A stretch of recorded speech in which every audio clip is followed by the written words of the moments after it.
A single bullet can change everything. In the frozen wilderness of Montana, where silence stretches for miles and secrets bury themselves beneath winter's unforgiving blanket, a man who thought his life was over will discover it's only beginning. They say you can outrun your past, hide from the world, disappear into the vastness of America's forgotten places. They're wrong.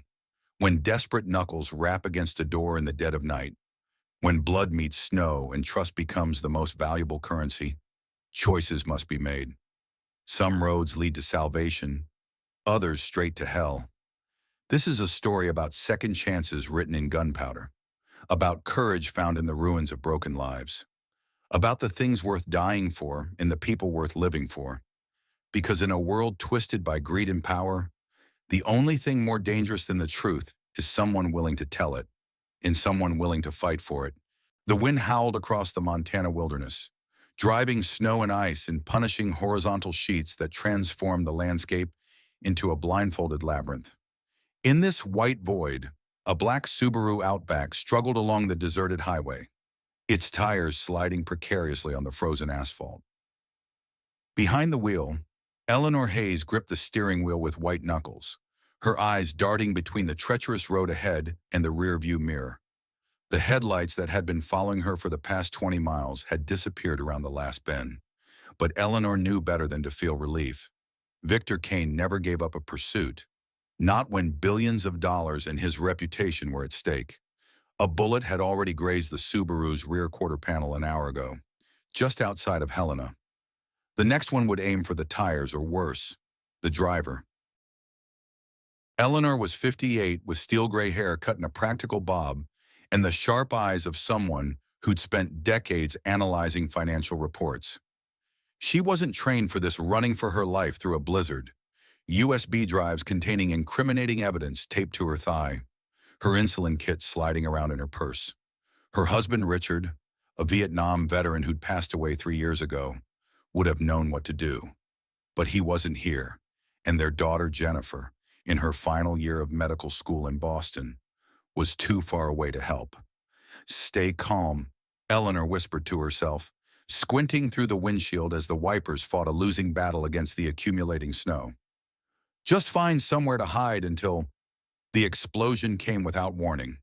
Her rear tire blew out, sending the Subaru into a sickening spin. Eleanor fought the wheel, but physics won.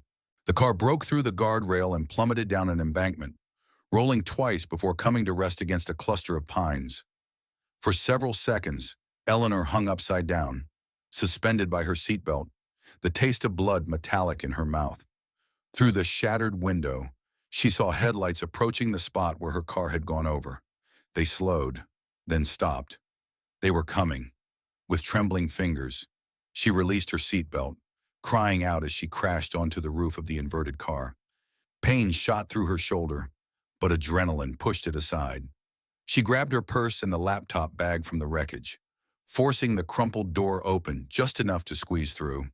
The snow outside was knee-deep, instantly soaking through her dress slacks.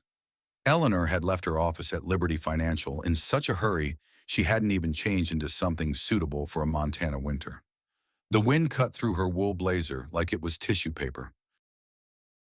Above, flashlight beams swept the edge of the road. "Check down there," a voice called out. "If she's alive, Kane wants her. If not, get the laptop." Eleanor plunged deeper into the woods, each step a battle against the snow and her own exhaustion. She was already feeling the first warning signs of her blood sugar dropping, a slight tremor in her hands, cold sweat despite the freezing temperature. She needed to find shelter, warmth, and safety to take her insulin. The forest was a maze of identical snow-covered pines, and after 15 minutes of desperate trudging, Eleanor feared she was walking in circles. Her legs burned with exertion, and her breath came in painful gasps that crystallized in the frigid air. Then, through a gap in the trees, she saw a faint yellow light. Her heart leapt. Civilization, summoning her remaining strength. Eleanor pushed toward the light. As she drew closer, the silhouette of a building emerged, a large garage or workshop with a small cabin attached. A battered sign swung in the wind. "Miller's Auto Repair," The building stood alone at the end of a long dirt road, now buried under snow. No other houses in sight. Just as Eleanor reached the gravel driveway, her legs finally gave out. She collapsed into the snow, crawling the last few yards to the door. With a trembling fist, she knocked. Jack Miller was watching the news when he heard the knock. At 70, Jack still had the broad shoulders and calloused hands of a man who'd spent his life working with machines, though time had added a slight stoop and a full head of white hair. His weathered face bore deep lines around the eyes from squinting at schematics and blueprints for decades, and a perpetual downward turn at the corners of his mouth, as if disappointment had become his natural expression. On the small television, a somber newscaster was reporting on the president's near miss with disaster when Air Force One experienced catastrophic engine failure over the Pacific. Engineers are still investigating the cause, the reporter said, but sources close to the investigation suggest potential sabotage cannot be ruled out. This comes amidst growing tensions with... The knock came again, more insistent. Jack muted the TV and rose from his recliner, wincing at the protest from his right knee. Nobody should be out in this storm, especially not on his remote property 15 miles from the nearest town. The last visitor he'd had was the mail carrier, 3 days ago before the blizzard hit. He reached for the shotgun that leaned against the wall, not loaded, but a stranger wouldn't know that. In Montana's backcountry, caution wasn't paranoia, it was common sense. "Who's there?" he called through the door. No answer, just another weak knock. Jack flipped on the porch light and peered through the peephole. A woman was slumped against his door, hair matted with snow, blood smeared across her forehead. "Jesus Christ," he muttered, sliding the chain free and opening the door. The woman practically fell into his arms, ice cold and shivering violently. "Please," she stammered through blue-tinged lips. "Help me." Jack glanced past her into the swirling darkness, scanning for any accompanying vehicles or figures, but saw only unbroken snow and the relentless storm. "Get in here before you freeze to death," he said gruffly, helping her inside and kicking the door shut behind them. The woman stumbled to the nearest chair, collapsing into it.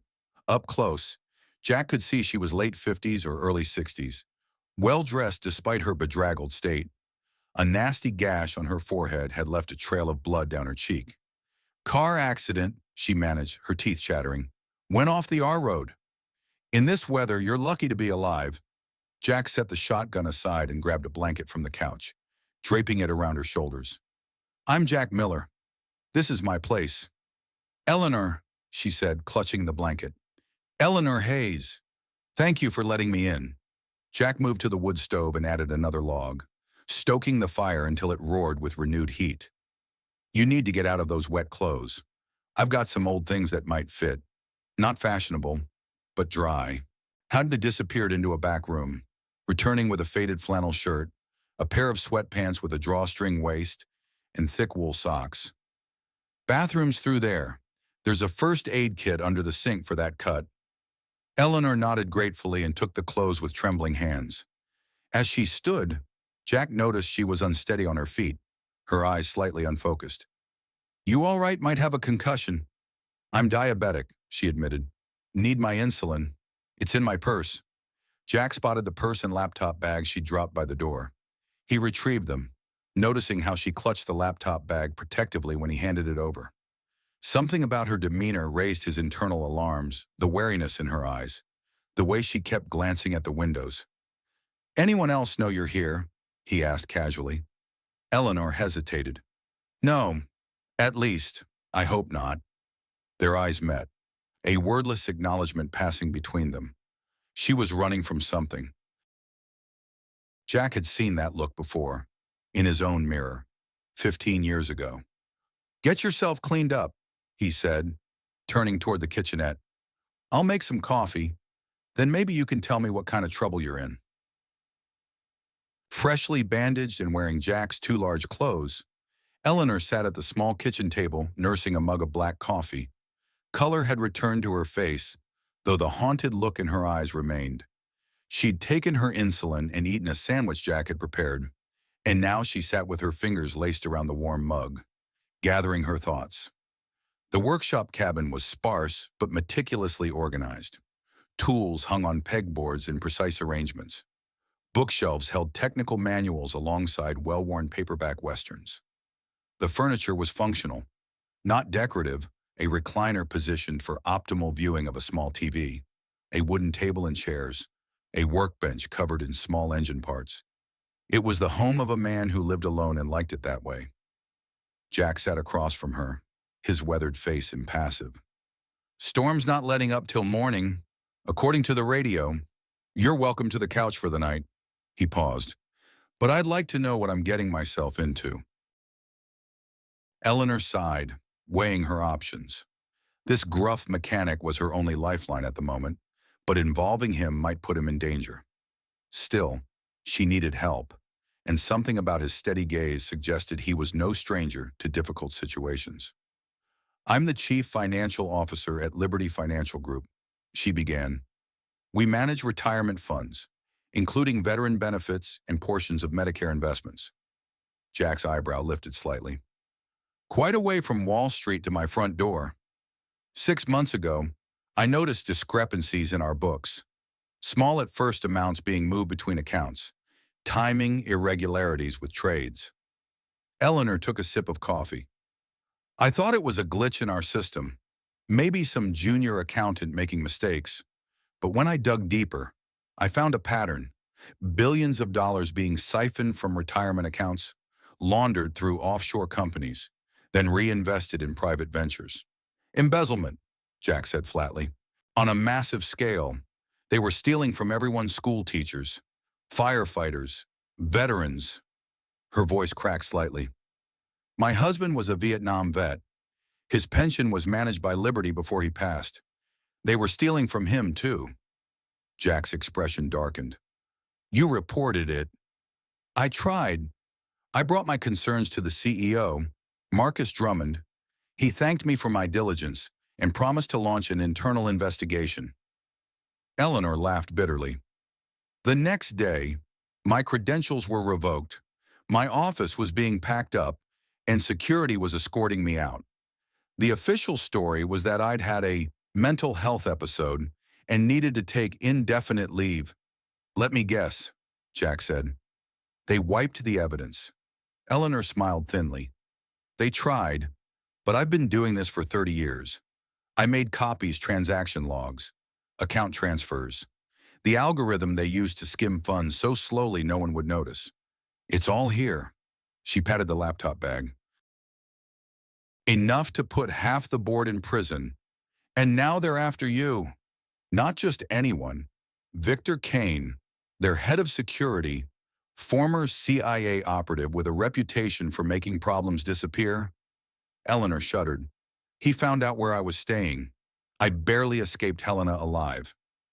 Jack rubbed his jaw thoughtfully. "You need to get this to the authorities." "That's where I was headed. I have a contact at the FBI field office in Billings.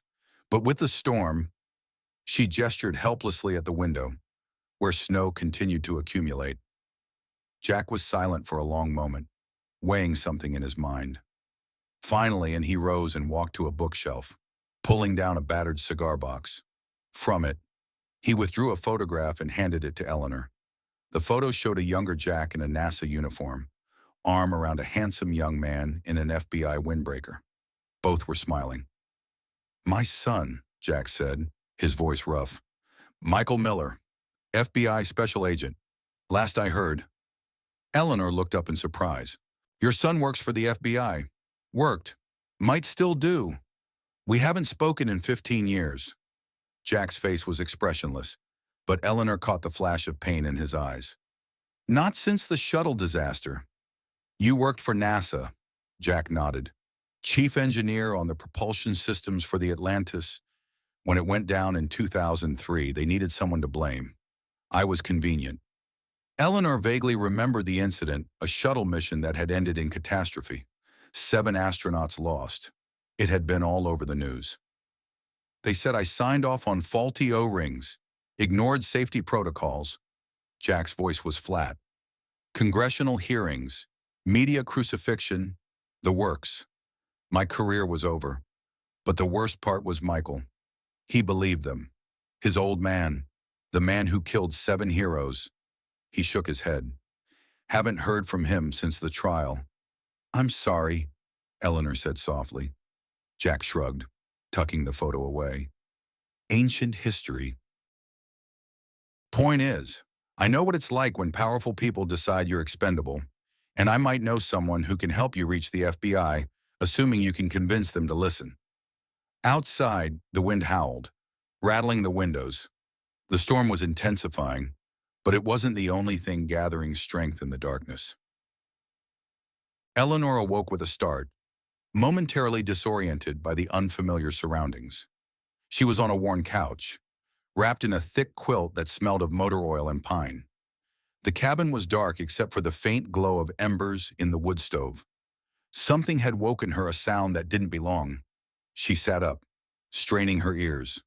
There it was again, the crunch of tires on snow, the low rumble of an engine being cut. Headlights swept across the window briefly, then darkness. "Jack," she whispered urgently, rising from the couch. Before she could reach his bedroom door, Jack emerged, fully dressed as if he hadn't been sleeping at all. He pressed a finger to his lips, then moved silently to the window, peering through a gap in the curtains. 3 vehicles, he murmured. Black SUVs, not local. Eleanor's blood ran cold. Kane! Jack moved with surprising efficiency for a man his age, grabbing the shotgun and loading it with shells from a drawer. How many men does he usually bring? 4 or 5? All ex-military or intelligence? Well, that makes it a fair fight, Jack said with grim humor. I'm old, but I'm meaner than I look. Despite her fear, Eleanor couldn't help but smile. There was something reassuring about Jack's calm demeanor in the face of danger. There's a trap door under the workbench, Jack said, handing her the laptop bag. Leads to a root cellar from when this place was built during the Cold War. Previous owner was a real paranoid type. Comes in handy now. What about you? I'll stall them. Buy you time. Eleanor shook her head. They'll kill you, Jack. Not if I'm charming. His weathered face cracked into a smile that didn't reach his eyes. Besides, my hospitality only stretches so far. Nobody visits uninvited at 3 in the morning. Before she could protest further, a powerful knock rattled the door. Mr. Miller, a smooth, cultured voice called out. My name is Victor Kane. I apologize for the late hour, but I'm looking for a missing person. May we speak? Jack gestured Eleanor toward the workshop. Go. If I'm not down in 10 minutes, there's a tunnel that leads out to the tree line. Head east. There's a ranger station about 5 miles out. Eleanor hesitated, then impulsively hugged the startled old mechanic. Thank you, she whispered, then hurried into the workshop. Jack waited until he heard the soft thud of the trapdoor closing, then composed himself and approached the front door. Shotgun held casually at his side. Do you know what time it is? He called through the door. Again, my apologies, the voice replied. But this is an urgent matter. A dangerous fugitive may be in the area. We're concerned for public safety. Jack opened the door just enough to reveal his face and the barrel of the shotgun. Outside stood a tall man in his early 60s, impeccably dressed in a charcoal overcoat despite the hour and weather. His silver hair was perfectly coiffed, and he wore leather gloves that looked soft as butter. Behind him, Jack could make out the silhouettes of 4 men positioning themselves around the property. Victor Kane, the man said with a thin smile that never reached his eyes. Liberty Financial Group, head of security, private security driving government vehicles. Jack nodded toward the SUVs with federal plates. Interesting arrangement. Kane's smile tightened. We have certain arrangements with agencies who appreciate our cooperation. May I come in? It's rather cold. I'm comfortable with the door just like this, Jack replied. Who exactly are you looking for at 3 in the morning during a blizzard? A former employee of ours, Eleanor Hayes. She's experiencing a psychological episode and has taken sensitive company property. Her family's very concerned. Kane produced a photograph of Eleanor. Have you seen this woman? Jack made a show of studying the photo. Can't say that I have. Don't get many visitors out here, especially not in weather like this. Kane's eyes flicked past Jack, scanning what he could see of the cabin's interior. Mind if we take a look around? She's diabetic and may need medical attention. Her car was found wrecked not far from here. Yes, I mind, Jack said flatly. It's the middle of the night, and you're not wearing any kind of official badge I recognize. Come back with a warrant or a real police officer? Kane's pleasant demeanor slipped for just a moment, revealing something cold and reptilian beneath. Mr. Miller, I should mention that obstructing our investigation could be construed as aiding a fugitive. That carries serious penalties. So does trespassing in Montana, Jack countered, especially when the property owner is armed and feels threatened. They stared at each other in tense silence, snow swirling between them. Finally, Kane nodded and took a step back. Very well. We'll continue our search elsewhere, but if you do see Ms. Hayes, please call this number immediately. He offered a business card. She's not well, and the company is deeply concerned for her safety. Jack took the card without looking at it. If I see anyone wandering in this storm, I'll call the sheriff. Have a good night, Mr. Kane. He closed the door firmly and listened to the retreating footsteps. Through the window, he watched as Kane spoke to his men, gesturing toward the back of the property. They didn't leave immediately. Jack cursed under his breath. Kane hadn't believed him for a second. Moving quickly, he gathered essential supplies, ammunition, a first aid kit, water bottles, and a satellite phone that hadn't been used in years. He stuffed everything into a backpack, then slipped into the workshop and lifted the trap door. Eleanor was waiting at the bottom of the ladder, her face pale in the beam of a flashlight. Are they gone? Not yet, Jack whispered, climbing down. And they don't believe me. We need to move. The root cellar was small but well constructed, with rough-hewn timber supports and a packed earth floor. One wall featured a narrow passage reinforced with railroad ties. Cold War paranoia, Jack explained, leading her into the tunnel. Previous owner was convinced the Russians would drop the bomb any day. Spent 10 years digging this escape route. Told me it was the best feature of the property when I bought the place. Thought he was nuts at the time. The tunnel was barely tall enough for Jack to stand upright, and Eleanor had to duck to avoid the low-hanging roots and stones that protruded from the ceiling. Their flashlights cast long shadows as they moved forward, the air growing colder and damper with each step. How far does it go? Eleanor asked, her breath visible in the beam of light. About a quarter mile. Comes out in a hunting blind in the forest. From there, we can... A thunderous crash from behind cut him off. Then another. Wood splintering, glass breaking. They're tearing the place apart, Jack said grimly. Move faster. They half ran, half crawled through the narrowing passage, the sounds of destruction growing fainter behind them. After what seemed like an eternity, they reached a crude wooden ladder leading up to a trap door. Wait, Jack cautioned, drawing a pistol from his waistband, a weathered .45 that looked like it had seen action before. Let me check first. He climbed the ladder and pushed against the trap door, wincing as aged hinges creaked in protest. Snow drifted down as he raised it just enough to peer out. The hunting blind was a simple wooden structure, now half collapsed from years of neglect and heavy snowfall. Beyond it, the forest stretched in every direction, trees laden with white. No sign of Kane's men, but that didn't mean they weren't out there. Clear for now, Jack whispered, pushing the trap door fully open and climbing out. He helped Eleanor up, then quickly brushed away their footprints and closed the trap door, covering it with snow. The storm had eased somewhat, but dawn was still hours away. The temperature had plummeted, and Eleanor shivered violently in her borrowed clothes. We need to keep moving, Jack said, checking his watch. The ranger station is about 5 miles east, but in this snow, it'll take hours. Eleanor nodded, clutching the laptop bag tightly. I can make it. I have to. They set off through the forest, the snow sometimes reaching mid-thigh in the deeper drifts.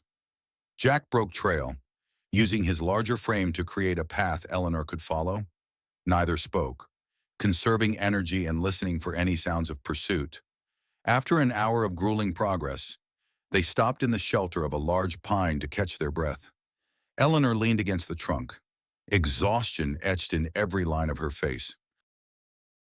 "How are you holding up?" Jack asked, offering her a water bottle. "I've been better," she admitted, taking a grateful sip. "Haven't hiked like this since Richard was alive. We used to camp in the Adirondacks every summer." "Your husband?" Eleanor nodded, a sad smile crossing her face. 29 years. Vietnam vet. Helicopter mechanic. He would have liked you. Sounds like a good man. The best." Her expression hardened. "That's why I can't let this go. Liberty manages the pension fund for veterans like him. They're stealing from people who served, who sacrificed. It's unconscionable." Jack was about to respond when a faint sound reached them, the crunch of snow under boots. Not far away. He motioned for silence, straining to locate the source. There a flashlight beam sweeping through the trees, maybe 200 yards to their west. Then another. "They're sweeping the forest," Jack whispered. "We need to change direction." They abandoned their eastward trajectory, heading north instead, using the trees for cover and moving as quietly as possible through the deep snow. It was slow, exhausting work, and Jack could see Eleanor was nearing her physical limits. Just as they crested a small rise, a powerful spotlight blazed to life behind them, illuminating the forest in harsh white light. "There!" a voice shouted. "Movement at 2 o'clock! Run!" Jack hissed, grabbing Eleanor's arm. They plunged down the other side of the rise, snow flying as they half ran, half slid toward a frozen creek bed below. Behind them, shouts and the crash of bodies moving through underbrush grew louder. The creek bed offered a slight depression, lined with bare willows and snow-covered rocks. Jack pulled Eleanor behind a fallen log just as a bullet splintered bark, where they had been standing seconds before. "Stay down," he ordered, raising his pistol. "Jack, you can't—" "I was a Marine before I was an engineer," he said, his voice suddenly hard and professional. "Just stay down." He fired twice in the direction of their pursuers, not aiming to hit but to slow their advance. It worked. The men took cover, their flashlight beams disappearing. In the momentary respite, Jack scanned their surroundings. The creek bed ran roughly northwest, toward higher ground. It wasn't the direction of the ranger station, but it offered better cover and the possibility of losing their trackers. "We'll follow the creek," he decided. "Keep low, move fast, and don't stop till I say." Eleanor nodded, her face set with determination despite her exhaustion. Together, they crawled along the frozen creek, using the banks for cover as they put distance between themselves and Kane's men. The sky was beginning to lighten, the blackness giving way to a deep blue-gray that would soon reveal their tracks in stark relief. They needed to find shelter before full daylight exposed them. As if in answer to Jack's unspoken concern, the creek bed widened and deepened, eventually opening into a small ravine with steep, rocky walls. Near the base of one wall, partially hidden by a rock outcropping, was the dark mouth of a cave. "In there," Jack directed, pointing toward the opening. Eleanor didn't argue, scrambling toward the cave entrance with renewed energy.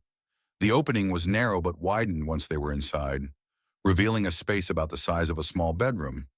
The floor was relatively dry, and the air, while cold, was still a welcome respite from the biting wind outside. Jack dug through his backpack, producing a small emergency blanket that crinkled loudly as he unfolded it. "Not much, but it'll help retain body heat," he said, wrapping it around Eleanor's shoulders. She sank down against the cave wall, finally allowing herself to acknowledge the full extent of her exhaustion. "They destroyed your home," she said quietly.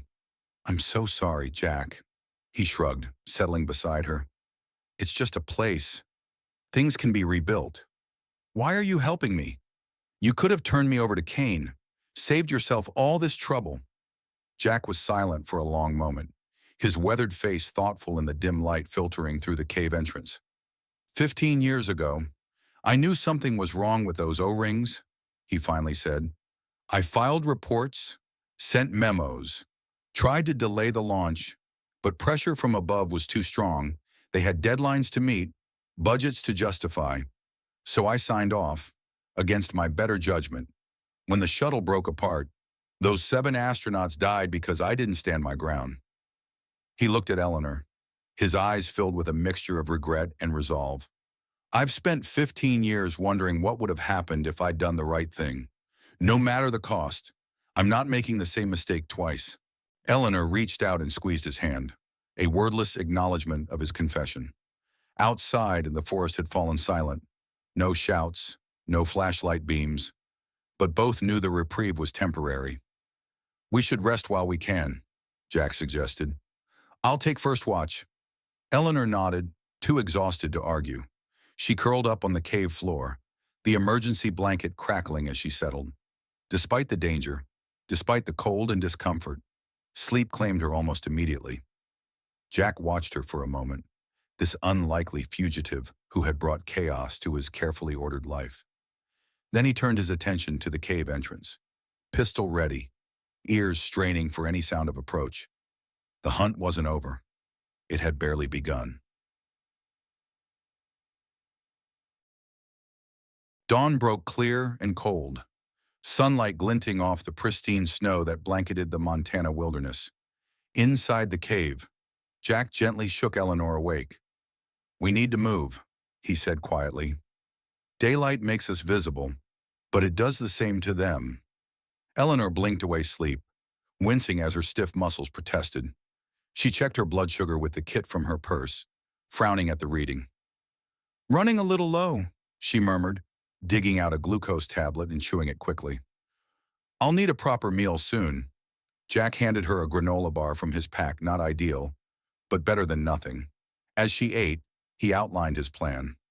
There's an old hunting cabin about 3 miles from here. Belongs to a friend of mine. We can regroup there. Maybe find a way to contact Michael. Your son, Eleanor asked. You think he'll help after all this time? Jack's face tightened. Not for me. For you and what you're carrying.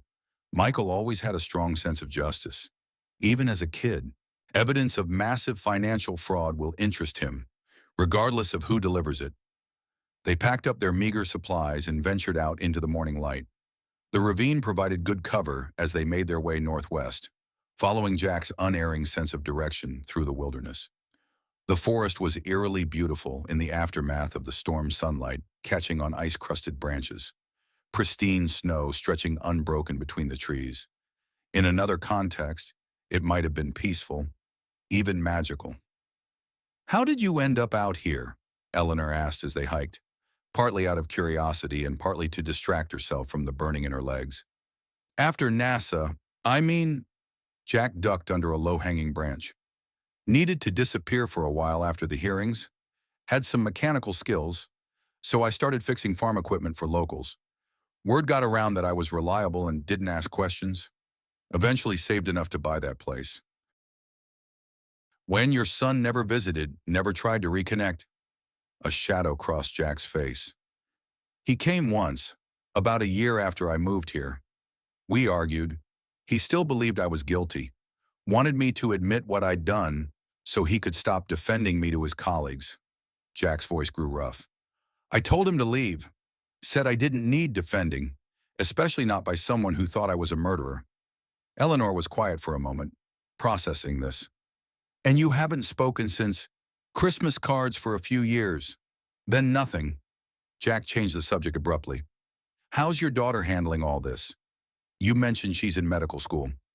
Jennifer doesn't know, Eleanor admitted. I didn't want to worry her during finals.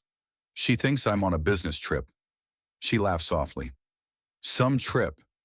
They walked in companionable silence for a while, each lost in thoughts of family and regret.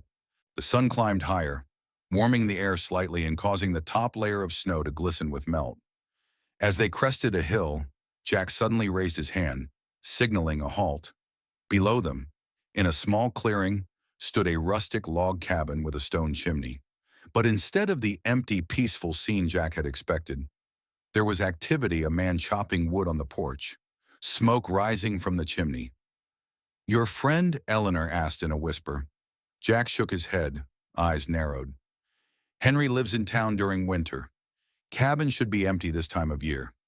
They retreated behind the crest of the hill, considering their options. The cabin represented their best chance for shelter and communication, but the unknown occupant posed a risk.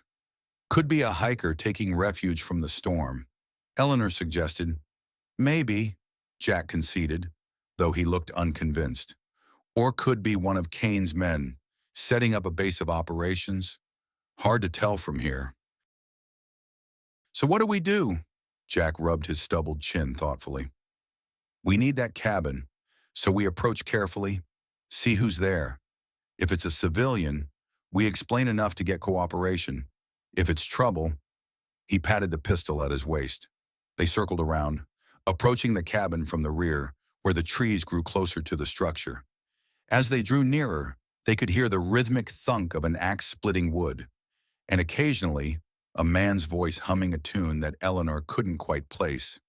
At the edge of the clearing, they paused behind a large spruce. The man was still on the porch, his back to them as he worked. He was tall, dressed in flannel and jeans, with a shock of white hair visible beneath a knit cap. "Stay here," Jack whispered, slipping the pistol from his waistband. "I'll approach from the side. Get a better look." Before Eleanor could protest, he was moving, using the trees for cover as he made his way around the perimeter of the clearing. She watched anxiously as he disappeared from view, then reappeared closer to the cabin. The woodchopper set down his axe and straightened, stretching his back. Something about his posture made him look older than Eleanor had initially thought, perhaps in his 70s. As he turned to gather the split logs, Jack stepped into the open, pistol raised. "Hands where I can see them," he called out. The man froze, then slowly raised his hands. "Well, I'll be damned," he said, his voice carrying clearly in the cold air. "Jack Miller, still pointing guns at friends after all these years?" Jack lowered the pistol slightly, clearly confused. "Henry."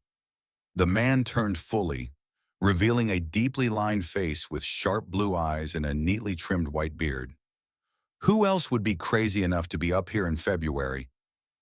Jack holstered his weapon, shaking his head in disbelief. "You're supposed to be in town for the winter. Doctor's orders after your hip replacement?"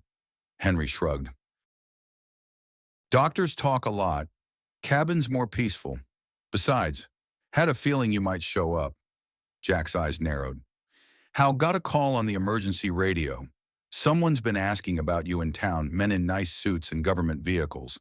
Figured it might mean trouble. So I came up to check on you." Henry glanced toward the trees where Eleanor was hiding. "Might as well bring your friend out. Coffee's hot inside?" Jack hesitated, then signaled to Eleanor. She emerged cautiously, still clutching the laptop bag. Henry's eyebrows rose slightly. "Well now, this is interesting. Jack Miller with a woman. Never thought I'd see the day." "It's not what you think," Jack said flatly. "Never is with you." Henry grinned, revealing a gold tooth. "Come on in before you both freeze. You can tell me why you've got the look of a man with the devil on his heels." Inside, the cabin was surprisingly comfortable.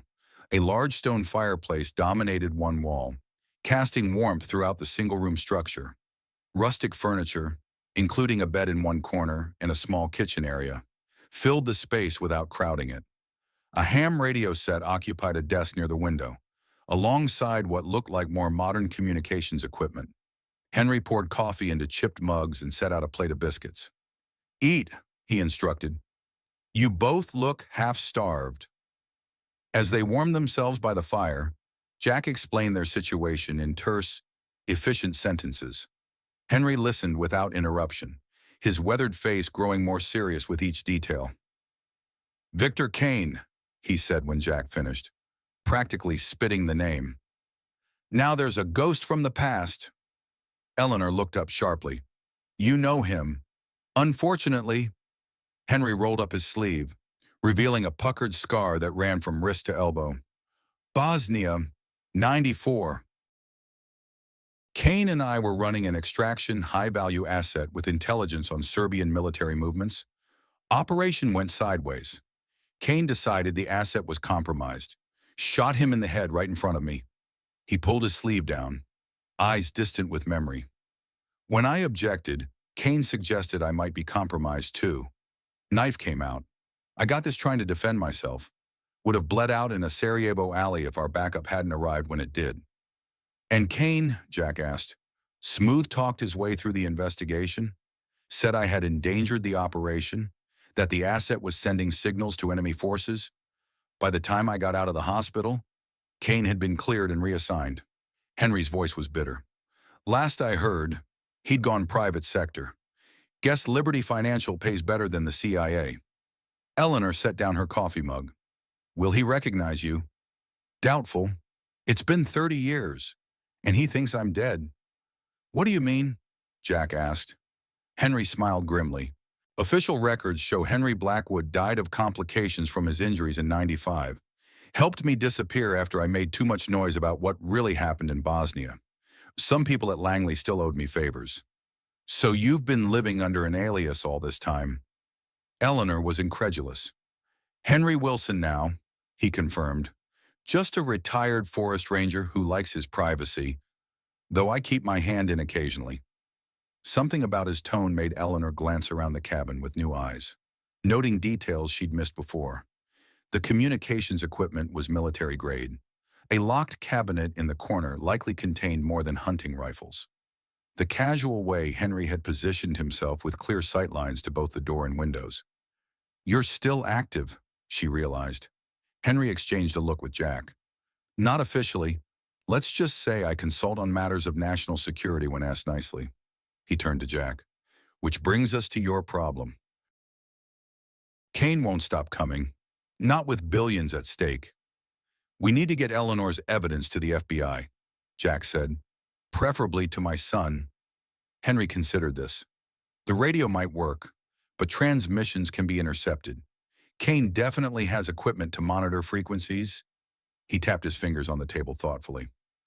There's a secure line I can use, but it'll take time to arrange the proper authentication protocols.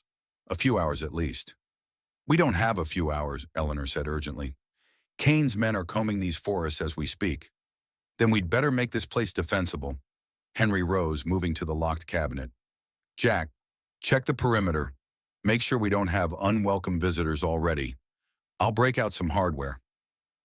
As Jack headed outside, Henry unlocked the cabinet, revealing an impressive arsenal of weapons hunting rifles. Yes, but also military-grade firearms that no ordinary forest ranger would possess. I'm guessing you're not comfortable with these, he said to Eleanor, noting her wide eyes. I've never even held a gun, she admitted. Then you'll be our eyes. He handed her a pair of high-powered binoculars. Watch the approaches from the north window. If you see movement, sing out. Eleanor took up her position, scanning the snow-covered landscape while Henry prepared weapons and Jack checked the perimeter. The mundane activities of defense preparation felt surreal after hours of desperate flight. How do you and Jack know each other? She asked Henry, keeping her eyes on the tree line. Vietnam, he replied, loading a rifle with practiced efficiency. Jack was a combat engineer. I was a spook running intelligence operations. Our paths crossed when a bridge his unit built turned out to be a perfect location for one of my listening posts. Been friends ever since. He never mentioned serving in Vietnam. Jack doesn't talk much about those days, or about anything, really. Henry glanced up. Until NASA, he was the most dedicated, by-the-book officer I'd ever met. Believed in the system, in doing things right. When they railroaded him over the shuttle disaster, it broke something in him. Eleanor lowered the binoculars, turning to face Henry. He blames himself. Of course he does. That's who Jack is, shoulders responsibility, even when it isn't his. Those astronauts died because management ignored safety protocols and pushed ahead with a launch, despite engineering warnings. But Jack was the one who signed the final approval, under immense pressure. And his son believes he's guilty. Henry's face softened. Michael was fresh out of Quantico when it happened. Bright kid, idealistic. Having your father at the center of a national scandal while you're trying to establish yourself in the FBI, it was too much. Easier to believe the official story than to fight it. Their conversation was interrupted by Jack's return. His expression was grim. Tracks in the snow about half a mile south, he reported. Fresh, multiple men moving in formation. Henry nodded, unsurprised. They're sweeping the area systematically. Standard search grid pattern. We've got maybe 20 minutes before they reach us. Options? Jack asked. Fight or flight. But if we run, we lose access to communication equipment. Won't get Eleanor's evidence to the authorities. Jack glanced at Eleanor, who stood by the window, still clutching the laptop bag that contained evidence worth killing for. The exhaustion was clear on her face, but so was the determination. We make a stand, Jack decided. Henry, can you still use that Barrett 50 cal like you used to? A slow smile spread across Henry's face. Some skills you don't forget, old friend. They moved with practiced efficiency. Two veterans falling back on training decades old but never forgotten. Henry set up a sniper position in the cabin's loft, with clear sight lines to the approaches. Jack prepared defensive positions on the ground floor, moving furniture to create cover and identifying fallback points. Eleanor watched, feeling both useless and awed by their calm professionalism in the face of mortal danger. Is there anything I can do? She asked. Jack handed her a satellite phone from Henry's equipment. When the shooting starts, get this operational. Instructions are on the back. Try to reach this number. He handed her a slip of paper with a phone number. It's Michael's private line. Tell him everything, and that Jack Miller says Orion's belt still points home. A code, something from when he was a kid. He'll know it's really me. Jack checked his watch. They'll be here soon. Get to the back room and stay low. As Eleanor retreated to the small bedroom at the rear of the cabin, she heard Henry call down from the loft. Movement at the tree line. 6 men. Tactical formation. Kane's with them. Jack took position by a window, pistol ready, just like old times. Henry. Better hope not, Henry replied dryly. Last time we were in this situation, I got shot twice. Getting soft in your old age. Just selective about where I take bullets these days. Their banner carried an undercurrent of tension as they watched Kane's team emerge from the forest. The men moved with military precision, weapons drawn, spreading out to approach the cabin from multiple angles. In the lead was Victor Kane himself, immaculate even in the wilderness, his silver hair gleaming in the winter sun. He paused at the edge of the clearing, surveying the cabin with cold calculation. Jack Miller, he called out, his cultured voice carrying across the snow. I know you're in there, along with Eleanor Hayes. Come out now, and no one needs to get hurt. Jack remained silent, exchanging a glance with Henry. I'm only interested in the evidence, Kane continued. Ms. Hayes can walk away from this. So can you. Miller. I have no quarrel with either of you personally. That's mighty generous, Jack finally called back. But I've seen how you treat people you don't have quarrels with. The answer's no, Kane sighed audibly. I was afraid you'd say that. Please remember I tried to resolve this peacefully. He raised his hand, and his men surged forward. The sharp crack of Henry's rifle split the air, and snow exploded at the feet of the lead man, stopping him in his tracks. That was a warning, Henry shouted. Next one goes center mass. The men dove for cover as another shot rang out, this one splintering a tree trunk inches from where one of them had been standing. Kane himself retreated to the tree line, his face a mask of cold fury. For a tense moment, the clearing was still except for the faint echo of rifle fire in the distance. Then all hell broke loose. Kane's men opened fire from multiple positions, bullets thudding into the cabin's log walls and shattering windows. Jack returned fire methodically, picking his shots, while Henry's rifle boomed from the loft, keeping the attackers pinned down. In the back room, Eleanor huddled on the floor, the satellite phone clutched in her trembling hands. She followed the instructions, powering it on and dialing the number Jack had given her. It rang once, twice, 3 times. Then a cautious male voice answered. "This is Miller." "Michael Miller?" Eleanor asked, her voice shaking as gunfire continued outside. "My name is Eleanor Hayes. I'm with your father, Jack. He told me to tell you Orion's belt still points home." A long silence, broken only by the sound of combat. "Where is he?" Michael finally asked, his voice tight with emotion. "Fighting for his life," Eleanor said urgently. "We both are. I have evidence of massive financial fraud at Liberty Financial Group. They're stealing billions from retirement funds, including veteran benefits. Their head of security, Victor Kane, is trying to kill us to keep it quiet." "Victor Kane," Michael's voice sharpened. "Former CIA. "Yes, he's here with a team of armed men. They've got us surrounded at—" She looked around, realizing she had no idea of their exact location. "Henry Wilson's cabin," she finished. "Your father's friend." Another pause. "Stay on this line," Michael ordered. "I'm tracking the signal. Help is coming, but it will take time. Can you hold out?" Eleanor flinched as a bullet punched through the wall above her head. "I don't know," she admitted. "They have us outnumbered. Put my father on." "He's a little busy at the moment," Eleanor said, a hysterical edge creeping into her voice. "Defending my life and his own." "Then give him a message," Michael said. "Tell him Keyhole 9 picked up thermal signatures heading his way. ETA 30 minutes. Keep Kane occupied until then." Before Eleanor could ask what that meant, a tremendous crash came from the main room. She peeked around the doorframe to see one of Kane's men had breached the front entrance, only to be met by Jack's fist and then the butt of his rifle. The man went down hard, but more were pushing in behind him. "They're inside," she shouted into the phone. "I have to go. Wait, Eleanor. The evidence." But she had already dropped the phone, scrambling to retrieve the laptop bag from under the bed. She heard Henry cursing from the loft, the distinctive sound of his rifle being exchanged for something with a faster rate of fire. Jack appeared in the doorway, blood streaming from a cut on his forehead. "We need to move. Now!" He grabbed her arm, pulling her toward a small window at the back of the room.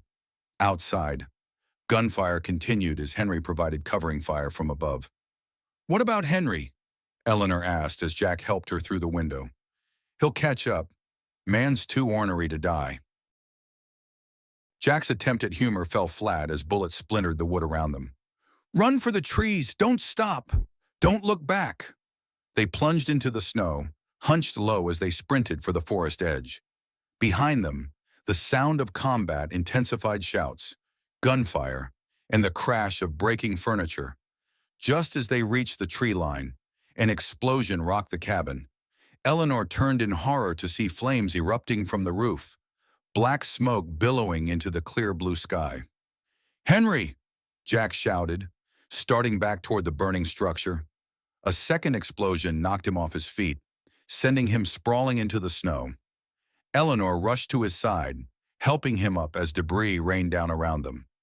"We have to go," she urged, pulling at his arm. "There's nothing you can do." Jack's face was a mask of grief and rage as he allowed her to lead him deeper into the forest, away from the inferno that had been Henry's cabin. Behind them, Victor Kane's men were regrouping, shouting orders as they organized a pursuit. "Michael's sending help," Eleanor told him as they ran. "Something about Keyhole 9 and thermal signatures. He said to keep Kane occupied for 30 minutes. Jack's expression shifted, a glimmer of hope breaking through the despair. "Keyhole is a satellite system. If Michael has access, he's higher up in the FBI than I thought. So help is really coming. If we survive that long." They pushed deeper into the forest, the sounds of pursuit growing louder behind them. The brief respite at Henry's cabin had given Eleanor a second wind. But Jack was flagging, the injury to his head clearly affecting him more than he let on. "There," he said suddenly, pointing to a rocky outcropping ahead. "Defensive position, better than running blindly." They scrambled up the rocks, finding a natural depression that offered cover from three sides. Jack positioned himself at the edge, pistol ready, while Eleanor crouched behind a boulder. "If they take me," Jack said quietly, "run northeast. There's a highway about 10 miles out. Flag down help." Eleanor shook her head fiercely. "I'm not leaving you." Jack turned to her, his weathered face softening. "You know, for a financial executive, you've got a surprising amount of grit." Eleanor Hayes. "For a grumpy old mechanic, you're not bad in a crisis yourself." Jack Miller. They shared a brief smile, a moment of connection amidst the chaos. Then the first of Kane's men appeared below, and Jack's expression hardened once more. "Here they come," he murmured, raising his pistol. "Let's make those 30 minutes count." The forest erupted in gunfire as Kane's men spotted Jack's position and opened fire. Bullets ricocheted off rocks, sending stone splinters flying. Jack returned fire methodically, making each shot count, but they were badly outnumbered. "6 rounds left," he muttered, ducking down to reload. "Not how I plan to spend my retirement." Eleanor clutched the laptop bag to her chest, trying to make herself as small as possible behind the boulder. The bitter cold had numbed her fingers, and fear threatened to paralyze her completely. Yet watching Jack, a man who'd lost everything, including his home just hours ago, fight with such determination, gave her courage. "Look," she whispered suddenly, pointing skyward. Through the canopy of pine branches, a dark shape moved against the blue. A helicopter, sleek and black, descending rapidly. "Is that Michael's help?" she asked. Jack squinted upward, then smiled grimly. "FBI tactical response. Kane's about to have a very bad day." The helicopter thundered overhead, hovering above the burning remains of Henry's cabin. Men in tactical gear, fast roped down, weapons ready. Even from their distant position, Eleanor could see the yellow FBI emblazoned on their jackets. Kane's men scattered, clearly caught off guard by the federal response. Some fired upward at the helicopter, while others retreated into the trees. "Now's our chance," Jack said, grabbing Eleanor's arm. While they're distracted, they scrambled down the backside of the outcropping, using the confusion of the FBI arrival to put distance between themselves and their pursuers. The sound of gunfire continued behind them, punctuated by shouted orders and the whump-whump of helicopter rotors. They'd covered perhaps half a mile when Jack suddenly stumbled, dropping to one knee in the snow. "Jack!" Eleanor caught him before he fell completely, alarmed by the pallor of his face. The gash on his forehead was still bleeding, and now she noticed a darker stain spreading across his jacket blood from a wound he'd hidden from her. "It's nothing," he insisted, trying to stand. "Bullet grazed my side. Just need to keep moving." "You're bleeding heavily," Eleanor countered, helping him to a fallen log where he could sit. "Let me see." Despite his protests, she unzipped his jacket, revealing a blood-soaked flannel shirt underneath. The graze was actually a deep furrow across his ribs, probably from one of the first shots fired at the cabin. "You stubborn old fool," she muttered, using her scarf to create a makeshift pressure bandage. "Why didn't you say something?" "Wouldn't have changed our situation," Jack said through gritted teeth. "And you worry too much." "I worry exactly the right amount for someone being chased by armed killers through a frozen wilderness with a wounded companion," Eleanor retorted, tying the scarf tight. A rustling in the undergrowth made them both freeze. Jack reached for his pistol, but Eleanor put her hand over his. "Wait," she whispered. The bushes parted, and a figure emerged tall, dressed in tactical gear, an FBI windbreaker visible beneath a bulletproof vest. The man lowered his weapon as he caught sight of them, his face registering shock. "Dad," he said, his voice barely audible. Jack stared at the newcomer, emotions warring across his weathered face. "Michael." Eleanor looked between them, the resemblance unmistakable despite the years and circumstances. Michael Miller had his father's jawline and steady gaze, though his hair was dark brown rather than white, and he lacked the deep lines that experience had carved into Jack's face. For a moment, father and son regarded each other in tense silence. Then Michael holstered his weapon and strode forward, kneeling beside Jack. "You're hurt," he said, professional training overtaking personal history as he examined the wound. "Medical team's inbound, but we need to get you to the extraction point." "Henry?" Jack asked, his voice rough. Michael's face tightened. "No sign yet. Cabin was fully engulfed when we arrived." He paused. "I'm sorry. I know he was your friend." Jack nodded once, grief evident in his eyes despite his stoic expression. "Miss Hayes." Michael turned to Eleanor. "I'm Special Agent Michael Miller. That evidence you mentioned is now the center of a federal investigation. We need to secure it immediately." Eleanor clutched the laptop bag tighter. "I've been nearly killed 3 times trying to protect this evidence. How do I know I can trust you?" "You don't," Michael admitted. "But right now, I'm your best option for staying alive. Victor Kane has disappeared, but at least 4 of his operatives are still in these woods. My team is engaging them, but the situation is fluid." A series of gunshots in the distance punctuated his point. "We should trust him," Jack said quietly, his eyes on his son. "Whatever's between us, Michael's a good agent. He'll do what's right." Michael's expression softened momentarily at his father's words.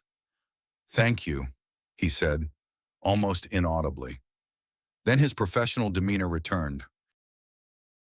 "Can you walk?" Sir Jack stood with Eleanor's help, stubbornly refusing to lean on his son, despite the pain evident in his face. "Lead the way. Agent Miller." Michael spoke into his radio as they moved, coordinating with his team while guiding them toward a clearing where the helicopter could land. The journey was slow, with Jack's wound forcing frequent stops, but they encountered no further resistance from Kane's men. The clearing, when they reached it, was already secured by FBI agents. The helicopter sat in the center, rotors turning slowly, while medics attended to several injured men, Kane's mercenaries, now in custody. As they approached, a medic rushed forward to assist Jack, who finally allowed himself to be supported as the adrenaline ebbed and the full extent of his injury made itself known. "Get him stabilized for transport," Michael ordered. "Priority medical evacuation." Eleanor watched as Jack was helped into the helicopter, medical equipment already being attached to monitor his condition. She moved to follow, but Michael held her back. "Ms. Hayes, I need the evidence now," he said, his tone brooking no argument. Eleanor hesitated, looking toward Jack, who nodded reassuringly from the helicopter doorway. Reluctantly, she handed over the laptop bag. "Everything's there," she said. "Transaction logs, account numbers, the algorithm they use to siphon funds. It's all encrypted, but the password is Richard Jofer 5, my husband's name and birth year." Michael secured the bag, then escorted Eleanor to the helicopter. "You'll both be taken to a secure medical facility in Billings," he explained. "I'll meet you there after we finish clearing the area." As they settled into the helicopter, Eleanor found herself seated next to Jack, who was now receiving proper medical attention. Despite the oxygen mask covering his face, his eyes were alert, watching his son direct operations on the ground. "He seems like a good man," Eleanor said, raising her voice over the noise of the rotors as they spooled up for takeoff. Jack nodded, removing the mask momentarily. "Always was. Stubborn as hell, but principled." Pride crept into his voice despite the lingering pain of their estrangement. The helicopter lifted off, banking sharply as it rose above the trees. Below, FBI agents continued to secure the area, moving in disciplined formations through the forest. There was no sign of Victor Kane. As they gained altitude, Eleanor gazed down at the wilderness that had nearly claimed their lives.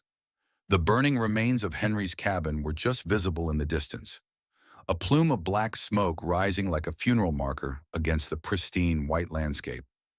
Jack followed her gaze, his expression somber. "Henry always said he'd go out with a bang," he said quietly. "Man never did anything halfway."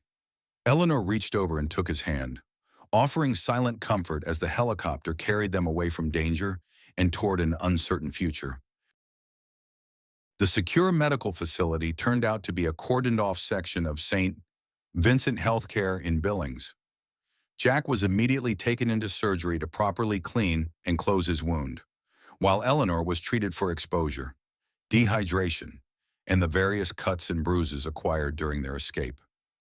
By evening, she was seated beside Jack's hospital bed, both of them under the watchful eye of FBI agents posted outside the door.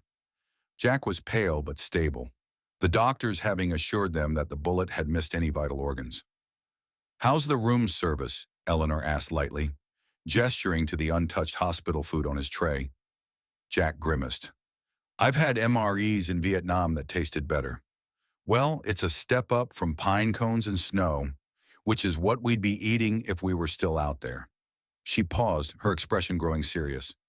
"Jack, I don't know how to thank you.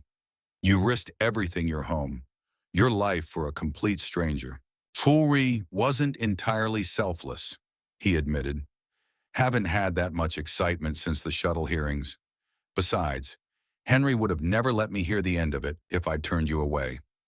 The mention of Henry brought a shadow to both their faces.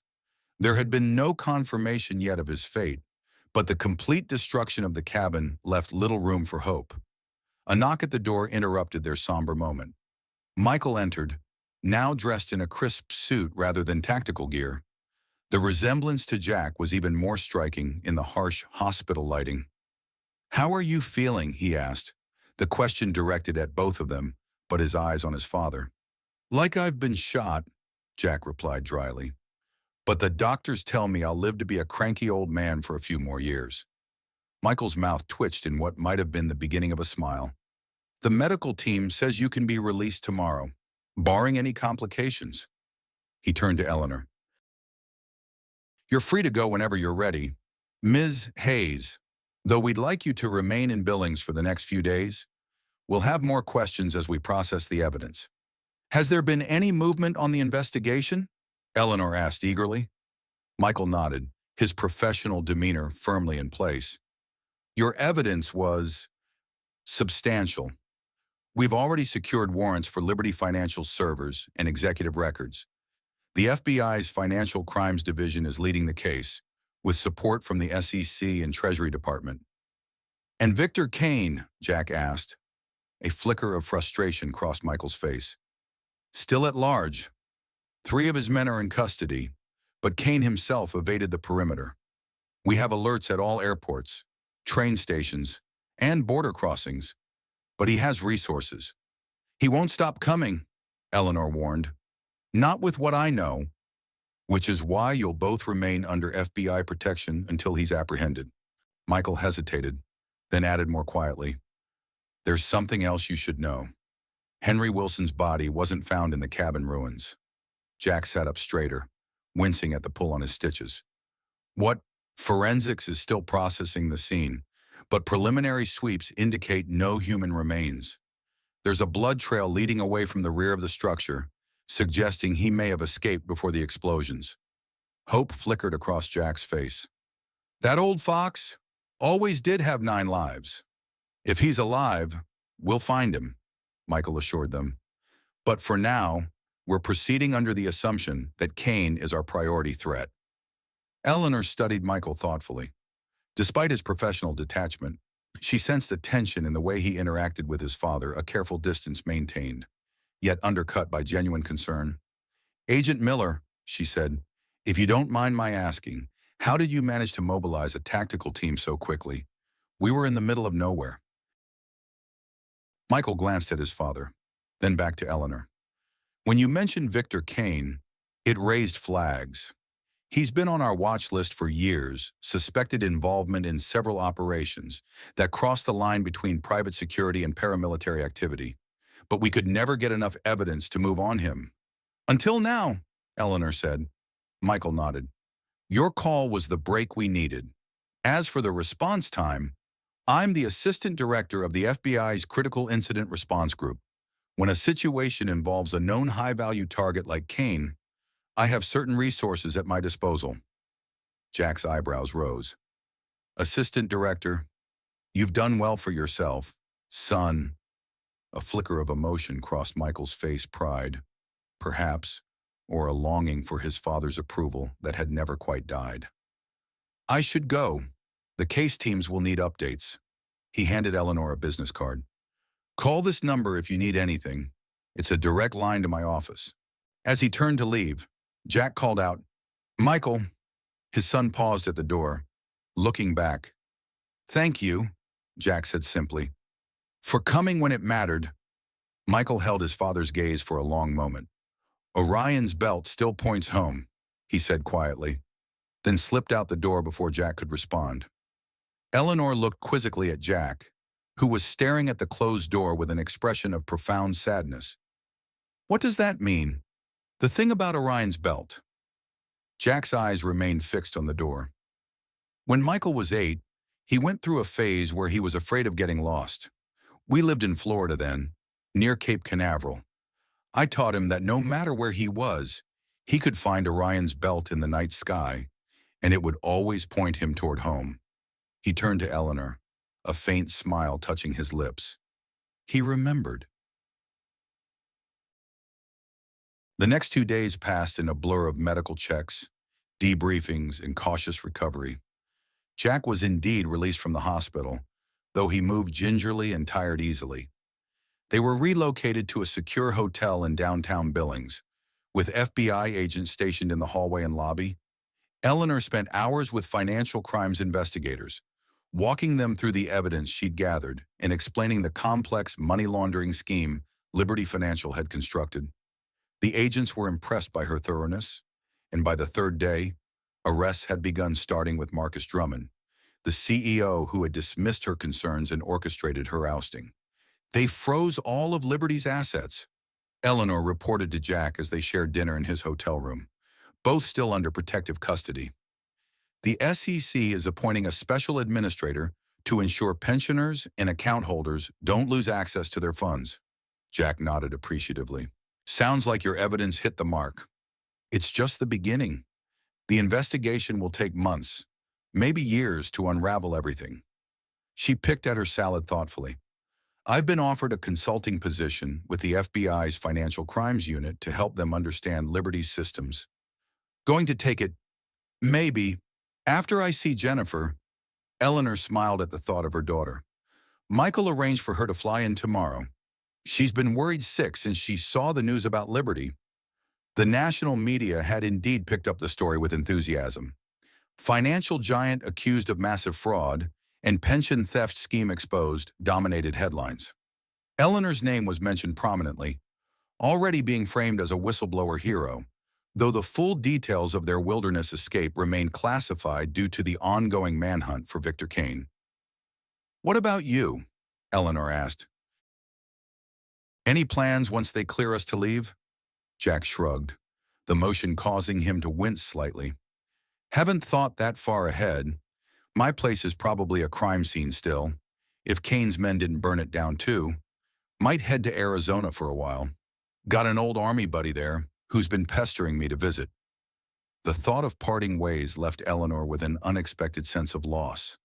In the chaos of the past few days, she'd grown accustomed to Jack's steady presence, his dry humor, and unwavering resolve. You could come to Boston, she suggested impulsively. When this is all over, I have a guest room that never gets used.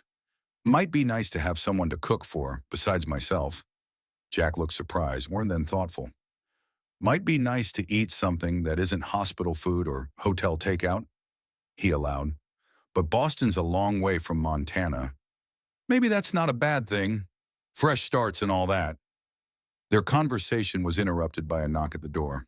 Jack tensed immediately, his hand moving toward the side table where, Eleanor knew, he kept a weapon the FBI had discreetly provided. Who is it? He called. Agent Reeves. Sir, Assistant Director Miller asked me to bring you something. Jack relaxed slightly, moving to the door and checking the peephole before opening it. A young FBI agent stood in the hallway, holding a sealed manila envelope. Sorry to disturb your evening, Agent Reeves said, handing over the envelope. The assistant director said it was important. Jack thanked him and closed the door, examining the envelope with curiosity. It was unmarked except for a small handwritten note on the front, for Jack Miller's eyes only. "Wonder what Michael's sending that couldn't wait until morning," Jack muttered, breaking the seal. Inside was a single folder labeled Classified NASA Incident Review Board. Final determination sealed. Jack's hands trembled slightly as he opened it. Eleanor watched his face as he read, seeing a range of emotions flicker across his weathered features. Shock, vindication, and finally, a profound weariness. "Jack, what is it?" He handed her the folder without a word. The document inside was a NASA internal review, dated 3 years after the shuttle disaster. It detailed a comprehensive investigation into the engineering failures that led to the tragedy, including testimony from multiple sources that had never been made public. The conclusion was unambiguous. Chief Engineer Jack Miller raised appropriate and timely concerns regarding O-ring integrity under launch conditions. These concerns were systematically suppressed by senior management due to schedule pressures and budgetary considerations. Engineer Miller bears no culpability in the resulting failure. Attached was a handwritten note from Michael. "Found this in a classified archive during an unrelated investigation 3 years ago. Tried to get it declassified, but was blocked. I'm sorry I didn't believe you. I'm sorry I didn't fight harder." Eleanor looked up from the documents, finding Jack staring out the window at the lights of Billings below. "He knew," Jack said quietly. "For 3 years. He knew I was innocent. And couldn't tell you because it was classified," Eleanor added, understanding dawning. "That's why he came when I called. Not just because of Kane, but because it was a chance to make things right." Jack nodded, a complex mixture of emotions playing across his face. 15 years of thinking my own son believed I was responsible for those deaths, and all this time. Eleanor moved to his side and placing a hand on his arm. "He believed in you enough to send a tactical team into the wilderness based on a desperate phone call and a childhood code. That says something." "Jack." Before he could respond, Jack's phone rang a burner provided by the FBI for emergencies. He answered it cautiously. "Miller." Even from several feet away, Eleanor could hear Michael's urgent voice. "Dad, get down, both of you. Away from the windows. Now." Jack dropped to the floor, pulling Eleanor down with him just as the window exploded inward, showering them with glass. A split second later, the lamp on the side table shattered, struck by what could only have been a bullet. "Sniper!" Jack shouted, crawling toward the bed for cover. "Eleanor, stay down." She flattened herself against the carpet as another shot punched through the wall above them. In the hallway, she could hear shouting and the pounding of feet as FBI agents responded to the attack. Jack's phone had skidded across the floor in the chaos. Eleanor could hear Michael's voice still coming from it, demanding information. She reached for it, keeping her body as low as possible. "Michael, it's Eleanor." She gasped into the phone. "Someone's shooting into the room. Jack's okay. We're both taking cover. Security team is moving up now," Michael replied, his voice tightly controlled. "Stay away from exterior walls. Backup is 3 minutes out." The door burst open, and 2 FBI agents rushed in, weapons drawn. "Clear the room," one shouted, while the other moved to secure Jack and Eleanor. "This way," the agent urged, guiding them toward the door. "We have a secure location in the basement." They made it to the hallway, where more agents had established a defensive perimeter. The elevator was held open, a tactical team inside ready to escort them downstairs. As they hurried toward it, Jack suddenly grabbed Eleanor's arm, pulling her to a stop. "Wait," he said, eyes narrowed with suspicion. "The agent who brought the envelope, Reeves, where is he?" The FBI team looked at each other in confusion. "Sir, there's no Agent Reeves assigned to this detail." Jack's expression hardened. "It's a setup. Kane knew we'd evacuate after the sniper attack." He turned to the lead agent. "The sniper wasn't trying to hit us. He was herding us toward the elevator." Understanding dawned on the agent's face. He raised his radio. "All units, possible infiltration. Unknown subject posing as Agent Reeves. Security compromise in the East Wing.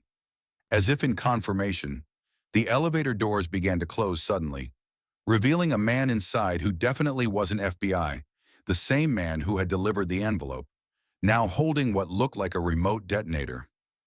"Down!" Jack roared, tackling Eleanor to the floor as the elevator doors closed completely. The explosion was deafening, a fireball erupting from the elevator shaft and rolling down the hallway. The shock waves slammed into them, and for Eleanor, the world went momentarily black. When she regained consciousness seconds later, the hallway was filled with smoke and debris. Alarms blared, and sprinklers sprayed water onto the chaotic scene. Jack was still protectively covering her body with his own, though he was now struggling to rise, clearly in pain from his existing wound. "Are you hurt?" he coughed, helping her to a sitting position. Eleanor took stock, finding scrapes and bruises, but nothing serious. "I'm okay. You've been better." Jack winced, a fresh blood stain spreading on his shirt where his stitches had likely torn. "But we're alive," which is more than Kane intended. Around them, FBI agents were recovering, establishing a defensive perimeter and checking for casualties. Miraculously, no one seemed critically injured, though several agents sported cuts and burns. "Kane's getting desperate," Eleanor said, her voice shaking slightly as the reality of the near miss sank in. "How did he find us? How did he get past FBI security? He's got resources, connections." Jack's eyes were hard. "And he doesn't care who gets hurt as long as he completes his mission." The stairwell door burst open, and Michael rushed in, flanked by more FBI agents. His face went momentarily slack with relief when he saw Jack and Eleanor alive, before his professional mask slipped back into place. "Building's on lockdown," he reported crisply, kneeling beside them. "We have teams sweeping every floor. Roadblocks are being established in a 5-block radius." "He's already gone," Jack said with certainty. "This was a surgical strike. Get in. Eliminate the targets. Get out." Michael didn't argue, helping Eleanor to her feet while another agent assisted Jack. "We're moving you to a different location. Off the grid this time. No digital trail. No records. No more hotels," Jack agreed grimly. "Somewhere Kane wouldn't think to look." Michael hesitated, then nodded decisively. "I know just the place." The safe house was an aging farmhouse on the outskirts of Billings, set back from the road and surrounded by empty fields now covered in snow. The property belonged to a retired FBI agent who used it as a vacation home, Michael explained as they approached under cover of darkness, having taken a circuitous route to ensure they weren't followed. "No one outside my immediate team knows you're here," he assured them as they entered the rustic but comfortable interior. "No electronic records, no paper trail. As far as the official response is concerned, you were both transported to a military facility in another state. The house was well stocked with provisions, had a robust security system, and most importantly, offered clear sight lines in all directions, making a surprise approach nearly impossible." "You'll stay here until we apprehend Kane," Michael said, checking his watch. "I need to get back to coordinate the manhunt, but Agents Carson and Diaz will remain on site. They're my most trusted people." He hesitated, looking at his father. Jack sat heavily on a worn sofa, clearly exhausted and in pain, though he'd refused anything stronger than ibuprofen for fear of dulling his senses. "Dad," Michael began, then paused, struggling to find words. "About the NASA report?" Jack waved a hand dismissively. "We can talk about that later. Right now, focus on finding Kane before he finds us again." Michael nodded, though Eleanor could see the unresolved emotion in his eyes. "I'll check in every few hours. Try to get some rest." After he left, Eleanor helped Jack clean and rebandage his wound, which had indeed torn several stitches during their escape from the hotel. "You should have let the medics look at this," she chided gently, "and wait around for Kane to take another shot." "No thanks," Jack grimaced as she applied antiseptic. "Besides, you seem to be getting pretty good at patching me up. Keyword, not a skill I ever expected to develop, Eleanor admitted. My husband used to tease me about getting queasy at the sight of blood. Richard sounds like he was a good man, Eleanor smiled sadly. The best, stubborn as they come, but with a heart the size of Texas. You would have liked him. Probably, Jack agreed. Always got along with the stubborn ones. Henry used to say it was because we spoke the same language, pure, mule-headed obstinance. The mention of Henry brought a somber note to the conversation. Despite the glimmer of hope that he might have survived the cabin explosion, there had been no sign of him in the days since. They settled into an uneasy vigil, taking turns sleeping while the FBI agents maintained a perimeter watch. The night passed without incident, as did the following day. By the second evening, Eleanor was restless. Unaccustomed to inactivity after the adrenaline-fueled days preceding. Tell me about Jennifer, Jack said, noticing her agitation as she paced the living room. Your daughter? She's in medical school. Eleanor's face brightened at the mention of her daughter. Final year at Harvard Medical, specializing in pediatric oncology. Pride radiated from her. She's always been brilliant, but what impresses me most is her compassion. Even as a child, she was the one bandaging neighborhood kids' scraped knees, rescuing injured birds. Takes after her mother, Jack observed. Saving people seems to run in the family. Eleanor laughed softly. I'm an accountant. Jack, before all this, the most heroic thing I'd done was catch a rounding error in the quarterly reports. Takes courage to stand up to people like Liberty Financial. Most would have looked the other way, protected their job, their reputation. I couldn't live with myself, Eleanor said simply. Not after what happened to Richard? Jack looked at her questioningly. My husband's cancer treatment was experimental, she explained. Insurance barely covered it. We almost lost our house paying the bills. After he died, I discovered many veterans like him face the same struggles. That's why I took the job at Liberty. They manage veteran benefit funds, and I thought I could make a difference from the inside. She shook her head bitterly. Instead, I found them stealing from the very people I wanted to help. The same company that managed Richard's pension was siphoning money from thousands like him. And now they're being held accountable, Jack reminded her. Because of you. Before Eleanor could respond, one of the FBI agents, Carson, a stoic woman in her 40s, entered the room, hand on her weapon. Movement at the perimeter, she reported quietly. Agent Diaz is investigating. Jack was immediately alert, reaching for the pistol he kept within arm's reach. What kind of movement? Single figure, approaching on foot from the east. Carson moved to the window, peering through the blinds. Too dark to identify. Eleanor felt her heart rate accelerate. The calm of the safe house suddenly shattered. Kane. If it was Kane, he wouldn't come alone, Jack said, though he kept his weapon ready. Could be a scout, or... He trailed off as Carson's radio crackled to life. Carson, it's Diaz, came the agent's voice, tense but controlled. You're not going to believe this. I've got Henry Wilson in custody at the east fence line. Jack and Eleanor exchanged shocked glances. Henry. Jack moved to the window, trying to see through the darkness. That's impossible. Bringing him in now, Diaz continued. He's unarmed, says he needs to speak with Jack Miller immediately. Claims it's about Victor Kane. Minutes later, the back door opened, and Agent Diaz ushered in a figure that caused Eleanor to gasp and Jack to lower his weapon in disbelief.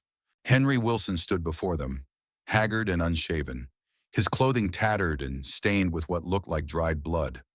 A makeshift bandage covered his left arm, and his face was gaunt with exhaustion. But his sharp blue eyes were alert as ever as he surveyed the room. Took me a while to find you, he said hoarsely. You people don't make it easy. Jack stared at his old friend, clearly struggling to process his miraculous appearance. Henry. How the hell? Tunnels, Henry replied, easing himself onto a chair with a wince. Built a few escape routes under the cabin years ago. Not as fancy as yours, but they did the job when the roof came down. We thought you were dead, Eleanor said, still stunned. Henry's weathered face creased in a pained smile. Not for lack of trying on Kane's part. Caught some shrapnel from the first explosion. Managed to drag myself out the back way before the whole place went up. He nodded toward his bandaged arm. Field medicine isn't what it used to be, but I managed. How did you find us? Agent Carson demanded, still wary. I have my ways, Henry said cryptically. Old habits die hard, but that's not important right now. His expression turned grave. What matters is why I'm here. Victor Kane is planning something big, something final. Jack leaned forward. What do you mean? After I escaped the cabin, I laid low, worked my contacts, found out Kane's been diagnosed with stage 4 pancreatic cancer. He's got months to live, at best. Henry's eyes were hard. A man like that, facing his own mortality. He doesn't care about consequences anymore. This isn't just about protecting Liberty Financial secrets. It's about his legacy. What's he planning? Eleanor asked, a chill running down her spine. Henry looked directly at her. He's going to make an example of you. Not just an assassination, a statement. Something public. Something that will warn others never to cross the interests he represents. When Jack demanded, tomorrow he's assembled a team, former special forces, mercenaries. They're staging in an abandoned warehouse on the north side of town. Henry reached into his tattered jacket and withdrew a folded paper. I've got the location, the timing, everything, but we need to move fast. Jack studied the information, his expression hardening. We need to call Michael, get the FBI involved. Henry shook his head. Kane has informants in federal agencies. That's how he found you at the hotel. If we alert the FBI, he'll know and change his plans. We'll lose our only chance to end this. So what are you suggesting? Eleanor asked. The old intelligence operative's eyes gleamed with a dangerous light. We take him down ourselves. One final operation, for old time's sake. Jack and Eleanor exchanged glances, weighing the risk against the prospect of living in fear as long as Victor Kane remained free. The FBI agents won't just let us walk out of here, Jack pointed out. Henry smiled thinly. Leave that to me. I didn't survive 40 years in intelligence without learning a few tricks. As they huddled closer, discussing options in hushed tones, Eleanor felt a strange mixture of dread and determination. The ordeal that had begun with a desperate flight through a snowstorm was approaching its climax. One way or another, their battle with Victor Kane would end soon. But at what cost?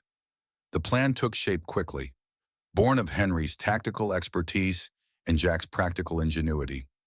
Eleanor watched in amazement as the two veterans, despite their age and injuries, fell into a rhythm of strategic planning that spoke of decades of shared experience. Kane will expect us to be under heavy FBI protection, Henry explained, sketching a rough map on the back of an envelope. His intelligence is good, but not perfect. He knows you survived the hotel attack, but he doesn't know where you've been relocated. So he's planning a more aggressive approach, Jack surmised, studying the warehouse location Henry had identified. Exactly. According to my source, he's preparing for a direct assault, overwhelming force, but he doesn't know we're coming to him instead. Eleanor frowned, still unconvinced. And we're just going to walk past 2 FBI agents who are under orders to keep us here. Henry's eyes twinkled despite his haggard appearance. About that, he explained his solution, a mild sedative in the agent's coffee, enough to put them out for a few hours without causing harm. Eleanor was appalled, but Jack seemed unsurprised by his friend's unorthodox methods. They'll be fine, Henry assured her. Might have a headache when they wake up, but no lasting effects. Meanwhile, we'll borrow their vehicle and equipment? This is insane, Eleanor protested. We should call Michael. Let the FBI handle this properly. Kane has people inside the bureau, Henry reminded her. The moment we alert official channels, he'll know. Our only advantage is surprise. Jack studied her face, noting her hesitation. Eleanor, you don't have to come. Henry and I can handle this.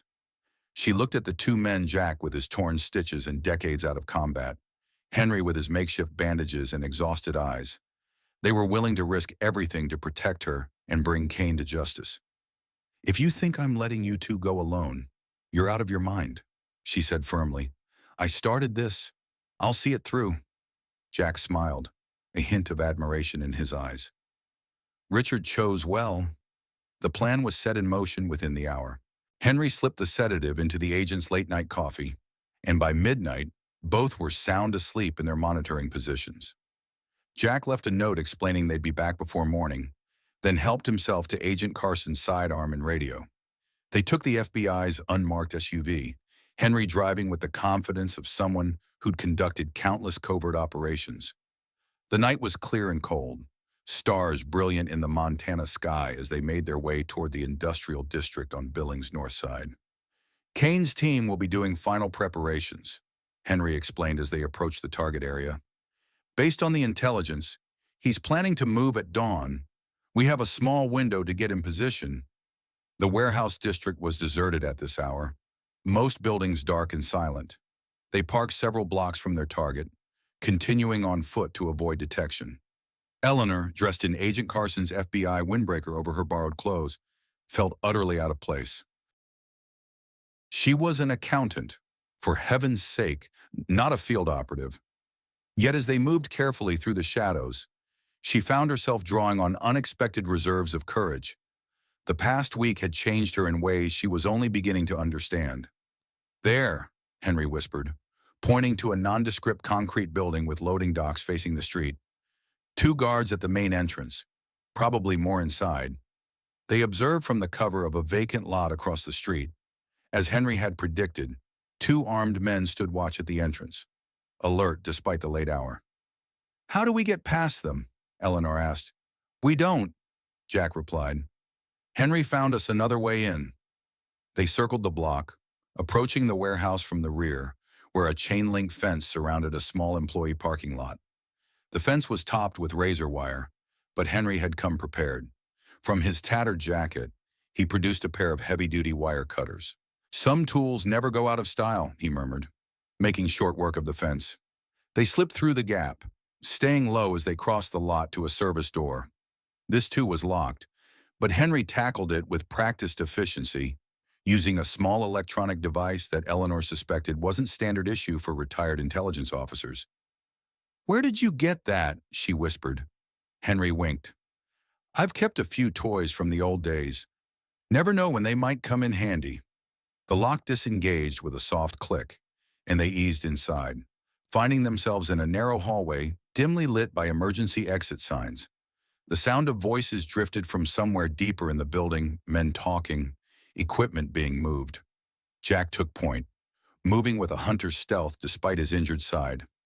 Eleanor followed, trying to match his careful footsteps, with Henry bringing up the rear, scanning constantly for threats.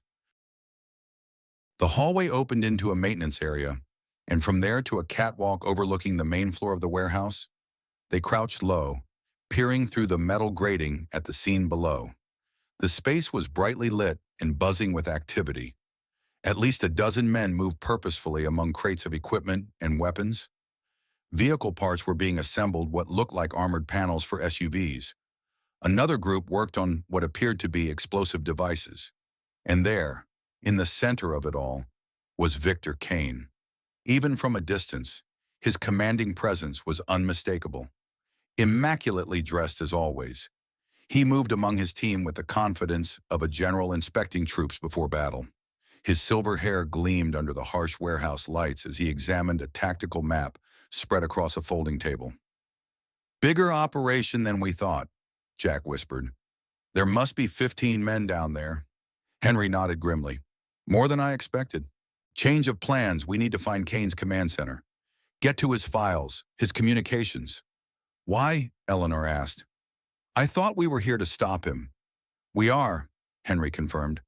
"But Kane is just the visible part of this operation. If we take him down without securing evidence of who he's working for, who's backing Liberty Financial's illegal activities, then someone else will just take his place." They retreated from the catwalk, finding a service stairwell that led to the warehouse's second floor. Here, A series of offices overlooked the main floor, most empty, but one at the end of the hall showed light beneath the door. That's our target, Henry decided. Kane's temporary headquarters. How do we get in there without being seen? Eleanor asked, noting the open sight lines from the hallway to the warehouse floor below. Jack studied the layout, then pointed to a ceiling panel. Air ducts. Building this old, they'll be big enough to move through. Eleanor stared at him incredulously. You can't be serious. Got a better idea, Jack challenged. Minutes later, Eleanor found herself crawling through a dusty ventilation duct, wondering how her life had come to this. Ahead of her, Jack moved carefully, testing each section before putting his full weight on it. Behind her, Henry brought up the rear, occasionally providing directions based on his mental map of the building. The duct branched several times before Jack halted, signaling for silence. Below them, through a grate, they could see into Kane's command center. The office had been converted into a tactical operations room with computers, communications equipment, and detailed floor plans of what Eleanor recognized with a chill as the FBI's Billings field office. Kane himself stood at a desk, speaking into a satellite phone, his voice clear enough for them to hear. The timetable remains unchanged, he was saying. The primary targets will be eliminated at 600, followed by the secondary phase at the FBI office. By the time anyone realizes what's happened, we'll be across the Canadian border. He paused, listening to the person on the other end. No, sir. There won't be any connection to your organization. This will appear to be a personal vendetta by a rogue operative. My terminal diagnosis is actually quite convenient in that regard. A humorless smile crossed his face. One final service before I exit the stage. Eleanor exchanged alarmed glances with Jack and Henry. Whatever Kane was planning, it was bigger than just eliminating them. It involved an attack on the FBI office as well. Kane ended his call and moved to a laptop, typing briefly before retrieving a flash drive from the computer. He secured it in an inner pocket, then checked his watch. 3 hours until deployment, he murmured to himself. Time to brief the team. As he turned to leave, Jack nodded to Henry, who produced a small canister from his pocket. The moment Kane exited, Henry carefully removed the vent grate and dropped the canister into the room. A fine mist sprayed silently from it. Neutralizes electronic surveillance, he explained in a whisper. We have about 2 minutes before it dissipates. They lowered themselves into the office one by one, Eleanor landing awkwardly but managing to stay silent. Immediately, Henry moved to the laptop Kane had been using, while Jack secured the door. Locked down tight, Henry muttered, finding the computer required a password. But he left in a hurry, might have missed something. He began searching the desk methodically, while Eleanor examined the wall where printouts of operational plans were tacked up. The details made her blood run cold. Jack, she called softly, look at this. The plans outlined a 2-phase attack. First, a strike team would hit the farmhouse where they were supposed to be hidden, eliminating them and their FBI protection. Then, a second team would attack the FBI field office during the ensuing chaos, targeting specific agents, including Michael Miller. It's a purge, Jack realized, his face hardening.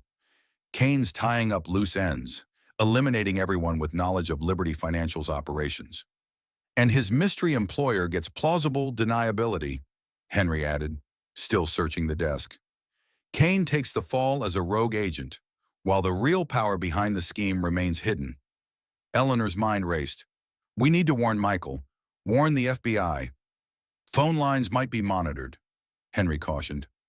And if we alert them too soon, Kane will abort and disappear. I found something, Jack said suddenly, examining a leather portfolio half hidden under some tactical maps. Inside was a sleek tablet device, still powered on and unlocked. Henry moved quickly to examine it. Careless, he murmured appreciatively. Kane slipping in his old age. The tablet contained a trove of information operational plans, personnel files on Kane's mercenaries, and most importantly, financial records linking Liberty Financial to several prominent political figures in a shadowy investment group based in the Cayman Islands. This is it, Eleanor breathed, recognizing the account numbers from her own investigation. The missing piece. This shows who was really behind the scheme. Henry quickly connected a small device to the tablet, copying its contents. Evidence secured. Now we need to neutralize Kane before he realizes the breach. How exactly do we do that? Eleanor asked. There are 15 armed men out there, and 3 of us, 2 of whom are injured senior citizens. No offense.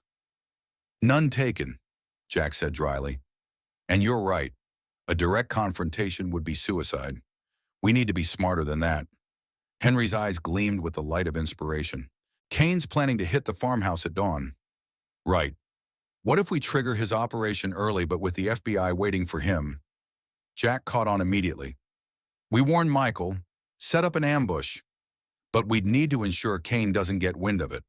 Eleanor pointed out. That's where this comes in, Henry said, retrieving a small transmitter from his seemingly bottomless pockets. We'll plant it on their vehicles.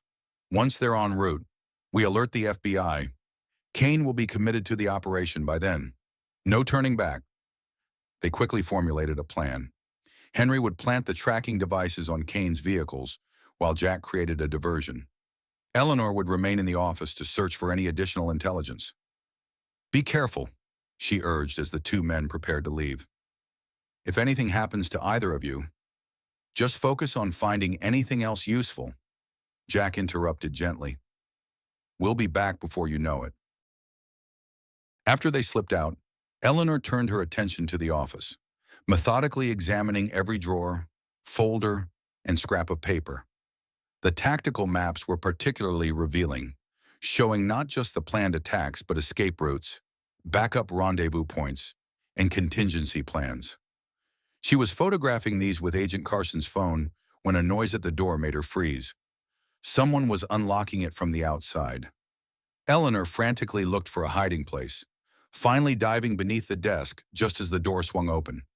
Through the narrow gap between the desk and floor, she could see polished leather shoes entering the room. Victor Kane had returned. He moved around the office with purpose, gathering documents and checking the laptop. Eleanor held her breath, terrified that any movement would give her away. Kane was less than 3 feet from her, close enough that she could hear his breathing slightly labored. She noticed, perhaps a symptom of his illness. He paused suddenly, and Eleanor's heart nearly stopped. Had he sensed her presence? But then his satellite phone rang, and he answered it crisply. Kane, yes, sir. Preparations are complete. He listened for a moment. No, there won't be any witnesses. The operation begins in 2 hours. By the time anyone realizes what's happened, the evidence will be destroyed, and I'll be across the border. Another pause. Of course, sir. It's been an honor serving you these many years. His voice took on a reflective quality. We all face our final mission eventually. I'm simply facing mine sooner than expected. He ended the call and moved to the desk, opening a drawer directly above where Eleanor was hiding. She pressed herself against the back panel, scarcely daring to breathe as Kane retrieved something from the drawer. Then, mercifully, his phone rang again. He answered it with a hint of irritation. What is it? His tone changed. A security breach where? A pause. I'll be right there. He hurried from the room, the door closing behind him. Eleanor waited a full 30 seconds before crawling out from her hiding place, legs cramped and heart pounding. The diversion Jack and Henry had planned had apparently worked, but for how long, she quickly resumed her search, now even more urgent. In the drawer Kane had opened, she found a personal notebook filled with handwritten entries. Most were in some kind of code, but some pages contained clear text, including what appeared to be a list of offshore accounts and their beneficiaries. She was photographing these when the door burst open again. This time, there was no opportunity to hide. Victor Kane stood in the doorway, a pistol leveled directly at her. His eyes, cold and calculating, registered no surprise. Ms. Hayes, he said smoothly, I thought we might have a rat problem when the perimeter alarm was triggered. Though I must say, I expected to find your elderly companions. Not you. Eleanor straightened, forcing herself to meet his gaze despite her terror. It's over, Kane. The FBI knows everything about Liberty Financial, about your employers, about this operation. Kane tilted his head slightly, studying her with something like professional appreciation. A bluff, but delivered with conviction. However, if the FBI knew my location, this warehouse would already be surrounded. He gestured with the pistol. Where are Miller and his friend? Far from here. Eleanor lied. Contacting the authorities while I kept you distracted. A thin smile crossed Kane's face. Another bluff. They're here, attempting some ill-conceived heroic rescue. His expression hardened. It's almost admirable, in a futile sort of way. 3 civilians against my security team. The outcome was never in doubt.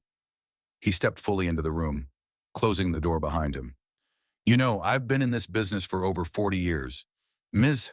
Hayes, do you know what separates professionals from amateurs? Professionals understand when they're beaten.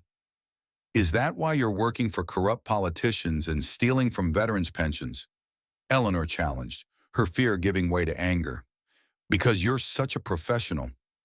Something flickered in Kane's eyes, a hint of doubt, perhaps, or old regrets. We all serve something larger than ourselves. Ms. Hayes, sometimes the lines between right and wrong become operational necessities. Spare me the philosophy, Eleanor said. You're just a thief with a fancy title. Kane's expression hardened. I've been called worse by better people. Now, shall we go find your friends before they get themselves killed? I'd prefer to conclude this business efficiently. He gestured with the pistol for Eleanor to precede him out of the office. As she reluctantly moved toward the door, her mind raced, searching for options. Kane was right behind her, too close to attempt anything. They stepped into the hallway, and Kane directed her toward the stairwell leading down to the warehouse floor.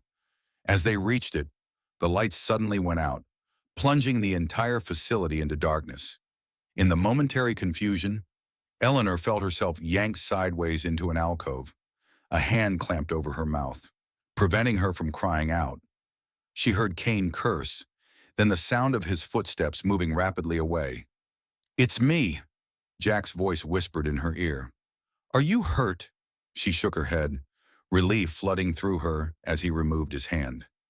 Henry cut the power, Jack explained softly. Kane's men are scrambling. We need to move now. Emergency lights had activated, casting an eerie red glow through the warehouse. In the distance, shouts and the sound of running feet echoed as Kane's men responded to the crisis. Where's Henry?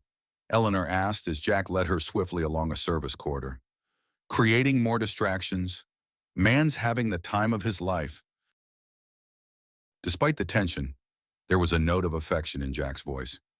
Did you find anything else useful? Kane's notebook, photos on Carson's phone. She hesitated.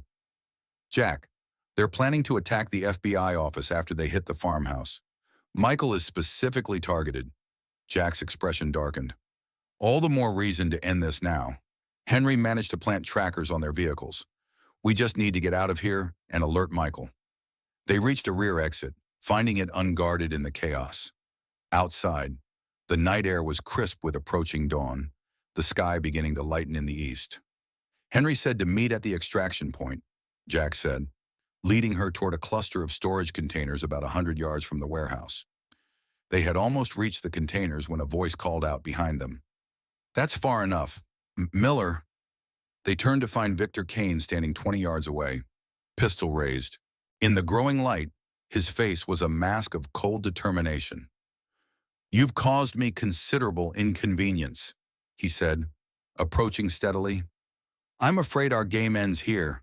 Jack pushed Eleanor behind him, facing Kane squarely. It was never a game, Kane. Not to the people whose lives you ruined. Spare me the moral indignation, Kane replied. We both know the world doesn't operate on schoolyard notions of fairness. Power and money dictate the rules, not ethics. That why you're doing this? Jack challenged. For money, or is it because you know you're dying and want one last mission to give meaning to your life? Something flashed in Kane's eyes, anger, or perhaps a deeper pain. You know nothing about me, Miller. I know you were CIA. I know you betrayed Henry Blackwood in Bosnia. I know you spent your life serving people who see you as nothing more than a tool to be discarded when it's convenient. Jack's voice was calm, almost compassionate. And now you're willing to murder innocent people to protect criminals who wouldn't even attend your funeral. Kane's expression wavered for just a moment, doubt crossing his features. Then his resolve visibly hardened. Enough talking, he said, raising his pistol to firing position. Sometimes loose ends need to be tied up. It's nothing personal. It is to me, came a new voice from behind Kane. Victor Kane froze, recognition dawning on his face even before he turned to see Henry Wilson standing there, rifle aimed steadily at his former colleague. Hello, Victor, Henry said, his weathered face solemn in the early light. Been a long time. Kane's composure slipped for the first time. Henry, you're supposed to be dead. Rumors of my demise have been greatly exaggerated, Henry replied dryly. Lower your weapon. It's over. For a tense moment, Kane seemed to consider his options, weighing the odds against two opponents. Finally, with deliberate slowness, he lowered his pistol. You won't kill me, Henry, he said with quiet confidence. You never had the stomach for it. That's why I always led the wet work operations. People change, Henry said, his aim unwavering. 40 years is a long time to think about what happened in Bosnia. Kane smiled thinly. But you didn't pull the trigger then, and you won't now. It's not who you are. You're right, Henry conceded. I won't murder you in cold blood. He nodded toward Jack. But I will keep you here until the authorities arrive. Your operation is finished. Victor. Kane seemed to consider this, then sighed with what appeared to be genuine regret. I wish it could end that way, old friend, but I have my orders. With startling speed for a man his age, Kane reached into his jacket. Henry tensed, finger tightening on the trigger, but instead of a weapon, Kane withdrew a small device with a single button. Dead man's switch, he explained calmly. The warehouse is wired with enough explosives to level half a block. If I release this button, everything goes up, including the evidence. My men, and all of us. Jack and Henry exchanged glances, recognizing the gravity of the threat. Think about what you're doing. Kane, Jack urged. There are innocent people in the surrounding buildings. Collateral damage, Kane said dismissively. Unfortunate, but sometimes necessary. There's another way. Eleanor spoke up, stepping out from behind Jack. Your employers, the people behind Liberty Financial, we have their names, their account numbers, everything. It's already been transmitted to multiple secure locations. This wasn't entirely true. Henry's device had copied the data, but they hadn't had time to transmit it. Still, the bluff seemed to give Kane pause. You're lying, he said, though a flicker of uncertainty crossed his face. Am I? Eleanor held up Agent Carson's phone. Everything you've worked to protect is already exposed. The only question now is whether you die a murderer of civilians or a man who finally did the right thing. Kane stared at her for a long moment, conflict evident in his eyes. Then, slowly, he lowered the detonator. Perhaps you're right, Miss Hayes, he said quietly. Perhaps there has been enough collateral damage. Relief washed over Eleanor, but it was short-lived. In the distance, the sound of sirens pierced the dawn air. Kane's expression shifted, his momentary doubt replaced by cold resolve. But I'm afraid I can't let myself be taken, he said, glancing toward the approaching sirens. Some secrets must remain buried. Before anyone could react, Kane raised his pistol not toward them, but to his own temple. Victor, don't, Henry shouted, lunging forward. But it was too late. The shot echoed across the empty lot, and Victor Kane crumpled to the ground, the detonator falling from his lifeless fingers. Eleanor gasped in horror, while Jack moved swiftly to secure the dead man's weapon and the detonator. Henry knelt beside his former colleague, checking for a pulse they all knew wouldn't be there. Damn you, Victor, he murmured. Always had to have the last word. The sirens grew louder, and moments later, The first FBI vehicles swarmed into the area, agents pouring out with weapons drawn. Jack raised his hands, motioning for Eleanor and Henry to do the same. "Federal agents on the ground now," came the shouted orders. "We're friendlies," Jack called back. "I'm Jack Miller. My son is Assistant Director Michael Miller. We have vital intelligence on an imminent threat." The agents advanced cautiously, maintaining their aim until a familiar voice cut through the tension. "Stand down, they're with us." Michael pushed through the line of agents, his expression a mixture of relief and exasperation as he recognized his father. He assessed the scene quickly: Kane's body, the warehouse in the distance, the three unlikely heroes with their hands raised. "Dad," he said, holstering his weapon as he approached. "What the hell is going on? Carson and Diaz reported you missing. Then we got an anonymous tip about an attack on the field office." "That would be our doing," Henry admitted, lowering his hands. "Sorry about the agents. They'll wake up with headaches, but no lasting damage." Michael eyed him suspiciously. "And you are Henry Wilson, old friend of your father's, former intelligence operative, currently very glad to be alive." Understanding dawned on Michael's face. "The man from the cabin. We thought you were dead." "A common misconception," Henry said with a small smile. Jack stepped forward, gesturing to Kane's body. "Victor Kane was planning a two-phase attack, first on the safe house where you had us, then on the FBI field office. He had a team of at least 15 mercenaries inside that warehouse, plus vehicles, weapons, explosives." Michael immediately barked orders into his radio, directing teams to secure the warehouse and apprehend anyone inside. Then he turned back to his father, his professional mask slipping slightly.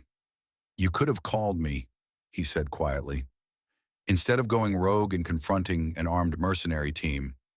"Wasn't time," Jack replied. "And Kane had informants in the bureau. We couldn't risk it." Michael looked like he wanted to argue further, but instead just shook his head. "We'll discuss your methods later. Right now, I need to know what you found." Eleanor stepped forward, holding out Agent Carson's phone. "Evidence linking Liberty Financial to powerful people in politics and finance. Names, account numbers, the whole conspiracy, and Kane's personal notebook, which seems to contain coded information about other operations." "Shum," Michael took the phone, scrolling through the photos with growing astonishment. "This is extensive. Treasury Department and SEC will have a field day with this." He looked up at Eleanor with newfound respect. "You've done your country a tremendous service, Ms. Hayes." "We all did," she said, glancing at Jack and Henry. "I couldn't have done it without them." As FBI teams secured the area and medical personnel arrived to examine Kane's body, Michael pulled his father aside for a private word. Eleanor couldn't hear what was said, but she saw Jack's expression soften, saw him place a hand on his son's shoulder in a gesture of reconciliation. Henry joined her, watching the father-son moment with satisfaction. "Worth all the trouble, just for that," he murmured. "Do you think they'll be okay?" Eleanor asked. 15 years is a long time to be estranged." Henry smiled thoughtfully. "Miller men are stubborn, but they're also loyal to the core. Now that the truth about the shuttle disaster is out, I think they'll find their way back to each other." The sun had fully risen now, casting long shadows across the industrial lot. Eleanor felt the weight of exhaustion settling on her shoulders. The adrenaline of the past hours indeed, the past week finally ebbing away. "What happens now?" she asked quietly. "Now?" Henry considered the question. "Now the bureaucrats take over. Investigations, depositions, probably some classified hearings. The evidence you gathered will bring down some powerful people. Make no mistake. And us, will we be safe? With Kane gone and the evidence public?" "Yes, I believe so. His employers will distance themselves, claim they knew nothing about his activities. Self-preservation is the first rule of the powerful." A commotion near the warehouse drew their attention. FBI agents were leading out Kane's mercenaries in handcuffs, securing them in transport vehicles. The operation that had threatened their lives was being dismantled before their eyes. Michael returned with Jack, his professional demeanor firmly back in place. "We'll need formal statements from all of you," he said. "And Ms. Hayes, your daughter arrived in Billings this morning. She's waiting at the field office." Eleanor's heart leapt at the mention of Jennifer. After everything that had happened, the thought of hugging her daughter again brought tears to her eyes. "Can we go now?" she asked. Michael nodded. "I'll have an agent drive you. Dad, you should get that wound looked at again. And Mr. Wilson," he eyed Henry skeptically, "I have about 1,000 questions for you, but they can wait." As they prepared to leave, Jack turned to Eleanor, his weathered face softened by a genuine smile. "So, about that guest room in Boston?" Eleanor laughed, surprising herself with the lightness she felt despite their ordeal. "The offer stands. Though I should warn you, it's a lot noisier than Montana." "Might be a nice change," Jack admitted. "And I hear they have decent mechanics in Boston, too." "The best," Eleanor assured him, taking his arm as they walked toward the waiting FBI vehicle. "And Jack, thank you for everything?" He nodded, the simple gesture conveying more than words could express. Behind them, the sun climbed higher, casting their shadows long before them, not separate now, but intertwined, moving forward together into whatever awaited. Harris for sure, 3 months later, the Boston Public Garden was alive with spring. Cherry blossoms drifting on the breeze as families strolled along winding paths, and swan boats glided across the lagoon. Eleanor Hayes sat on a bench near the water, watching a young mother help her toddler feed the ducks. "Penny for your thoughts," said Jack Miller, appearing beside her with 2 cups of coffee from a nearby vendor. Eleanor accepted the coffee gratefully. "Just thinking about how peaceful it is. Hard to believe 3 months ago we were running for our lives in a Montana blizzard." Jack settled beside her, his movements easier now that his wound had fully healed. The past months had been good to him. The Boston air had added color to his cheeks, and regular dinners at Eleanor's townhouse had filled out his frame a bit. He looked less like a hermit mechanic and more like the distinguished engineer he'd once been. "Any regrets?" he asked, sipping his coffee. Eleanor considered the question. The aftermath of their ordeal had been intense congressional hearings, depositions, endless meetings with financial investigators. The scandal had rocked Wall Street and Washington alike, with several prominent figures facing criminal charges for their involvement with Liberty Financial's scheme. Not a single one, she decided, though I could have done without the media circus. The press had labeled her the accountant who brought down the billionaires, a title she found both embarrassing and oddly satisfying. Her brief notoriety had led to job offers from regulatory agencies and private firms alike, but she had declined them all for now, preferring to focus on rebuilding her life. "Heard from Henry lately?" she asked, changing the subject. Jack smiled. "Got a postcard last week. No return address. Of course. Just a picture of a beach somewhere tropical and 2 words, staying warm." Henry Wilson had vanished shortly after giving his statement to the FBI, citing a well-earned retirement. Eleanor suspected he hadn't gone just far enough to avoid further questioning about his mysterious resources and connections. "And Michael, how are things progressing there?" A genuine warmth entered Jack's eyes. "Good. Better than I expected. We have dinner once a month when he's in town. Talk about neutral topics, mostly baseball, fishing, his work when he can discuss it. Baby steps." "That's wonderful, Jack." Eleanor knew how much the reconciliation meant to him, how the wound of their estrangement had festered for 15 years. "He's dating someone," Jack added. "A doctor at Massachusetts General. Seems serious." "Does Jennifer know?" Eleanor asked with a sly smile. Jack chuckled. "Your matchmaking schemes are transparent. Eleanor, can you blame me? They're both brilliant, compassionate people who save lives. And Jennifer needs to meet someone who isn't another exhausted medical resident." Her daughter had completed her final year of medical school and was now in the first year of her pediatric residency.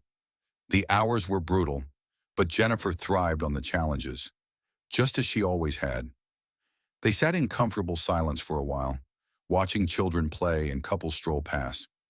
The easy camaraderie that had developed between them during their desperate flight through the Montana wilderness had deepened into something neither had expected: a partnership of equals, built on mutual respect and growing affection. "I got a call from NASA yesterday," Jack said eventually, his tone casual, though Eleanor could sense the significance behind his words. "Oh," she turned to face him fully. "What did they want?" "They're establishing a new safety oversight committee for the next generation of spacecraft. Asked if I'd be interested in consulting." He stared into his coffee cup. "After the classified report on the shuttle disaster was made public, seems they've had a change of heart about my expertise." "That's wonderful news," Eleanor said warmly. "Are you going to accept?" Jack looked up, meeting her eyes with a questioning gaze. "It would mean splitting my time between Boston and Florida. Is that something you'd be okay with?" The question hung between them, laden with unspoken meaning. These past months of shared meals, museum visits, and quiet evenings had gradually transformed their friendship into something deeper, something neither had been looking for, but both had come to value deeply. Eleanor reached over and took his hand, her fingers intertwining with his. "I think we could make that work," she said softly. "After everything we've been through, a little distance doesn't seem like much of an obstacle." Relief and happiness spread across Jack's face. "No, I suppose it doesn't." A breeze stirred the cherry blossoms overhead, sending petals drifting down around them like gentle snow, so different from the blizzard that had brought them together. Eleanor thought about the strange path that had led them here: a whistleblower fleeing for her life, a reclusive mechanic with a painful past, an unlikely alliance forged in desperation. "You know," she said thoughtfully, "when I knocked on your door that night, I was just hoping for shelter from the storm. I never imagined that we'd end up here," Jack finished, squeezing her hand. "Life has a way of surprising you, especially when you think all the surprises are behind you." Eleanor smiled, leaning slightly against his shoulder as they watched the swan boats glide across the water, their joined shadows stretching out before them in the afternoon sun, no longer fleeing, but moving forward together. "Yes," she agreed softly, "the very best kind of surprise. A single bullet can change everything. In the frozen wilderness of Montana, where silence stretches for miles and secrets bury themselves beneath winter's unforgiving blanket, a man who thought his life was over will discover it's only beginning. They say you can outrun your past, hide from the world, disappear into the vastness of America's forgotten places. They're wrong. When desperate knuckles rap against a door in the dead of night, when blood meets snow and trust becomes the most valuable currency, choices must be made. Some roads lead to salvation, others straight to hell. This is a story about second chances written in gunpowder, about courage found in the ruins of broken lives, about the things worth dying for in the people worth living for. Because in a world twisted by greed and power, the only thing more dangerous than the truth is someone willing to tell it, and someone willing to fight for it.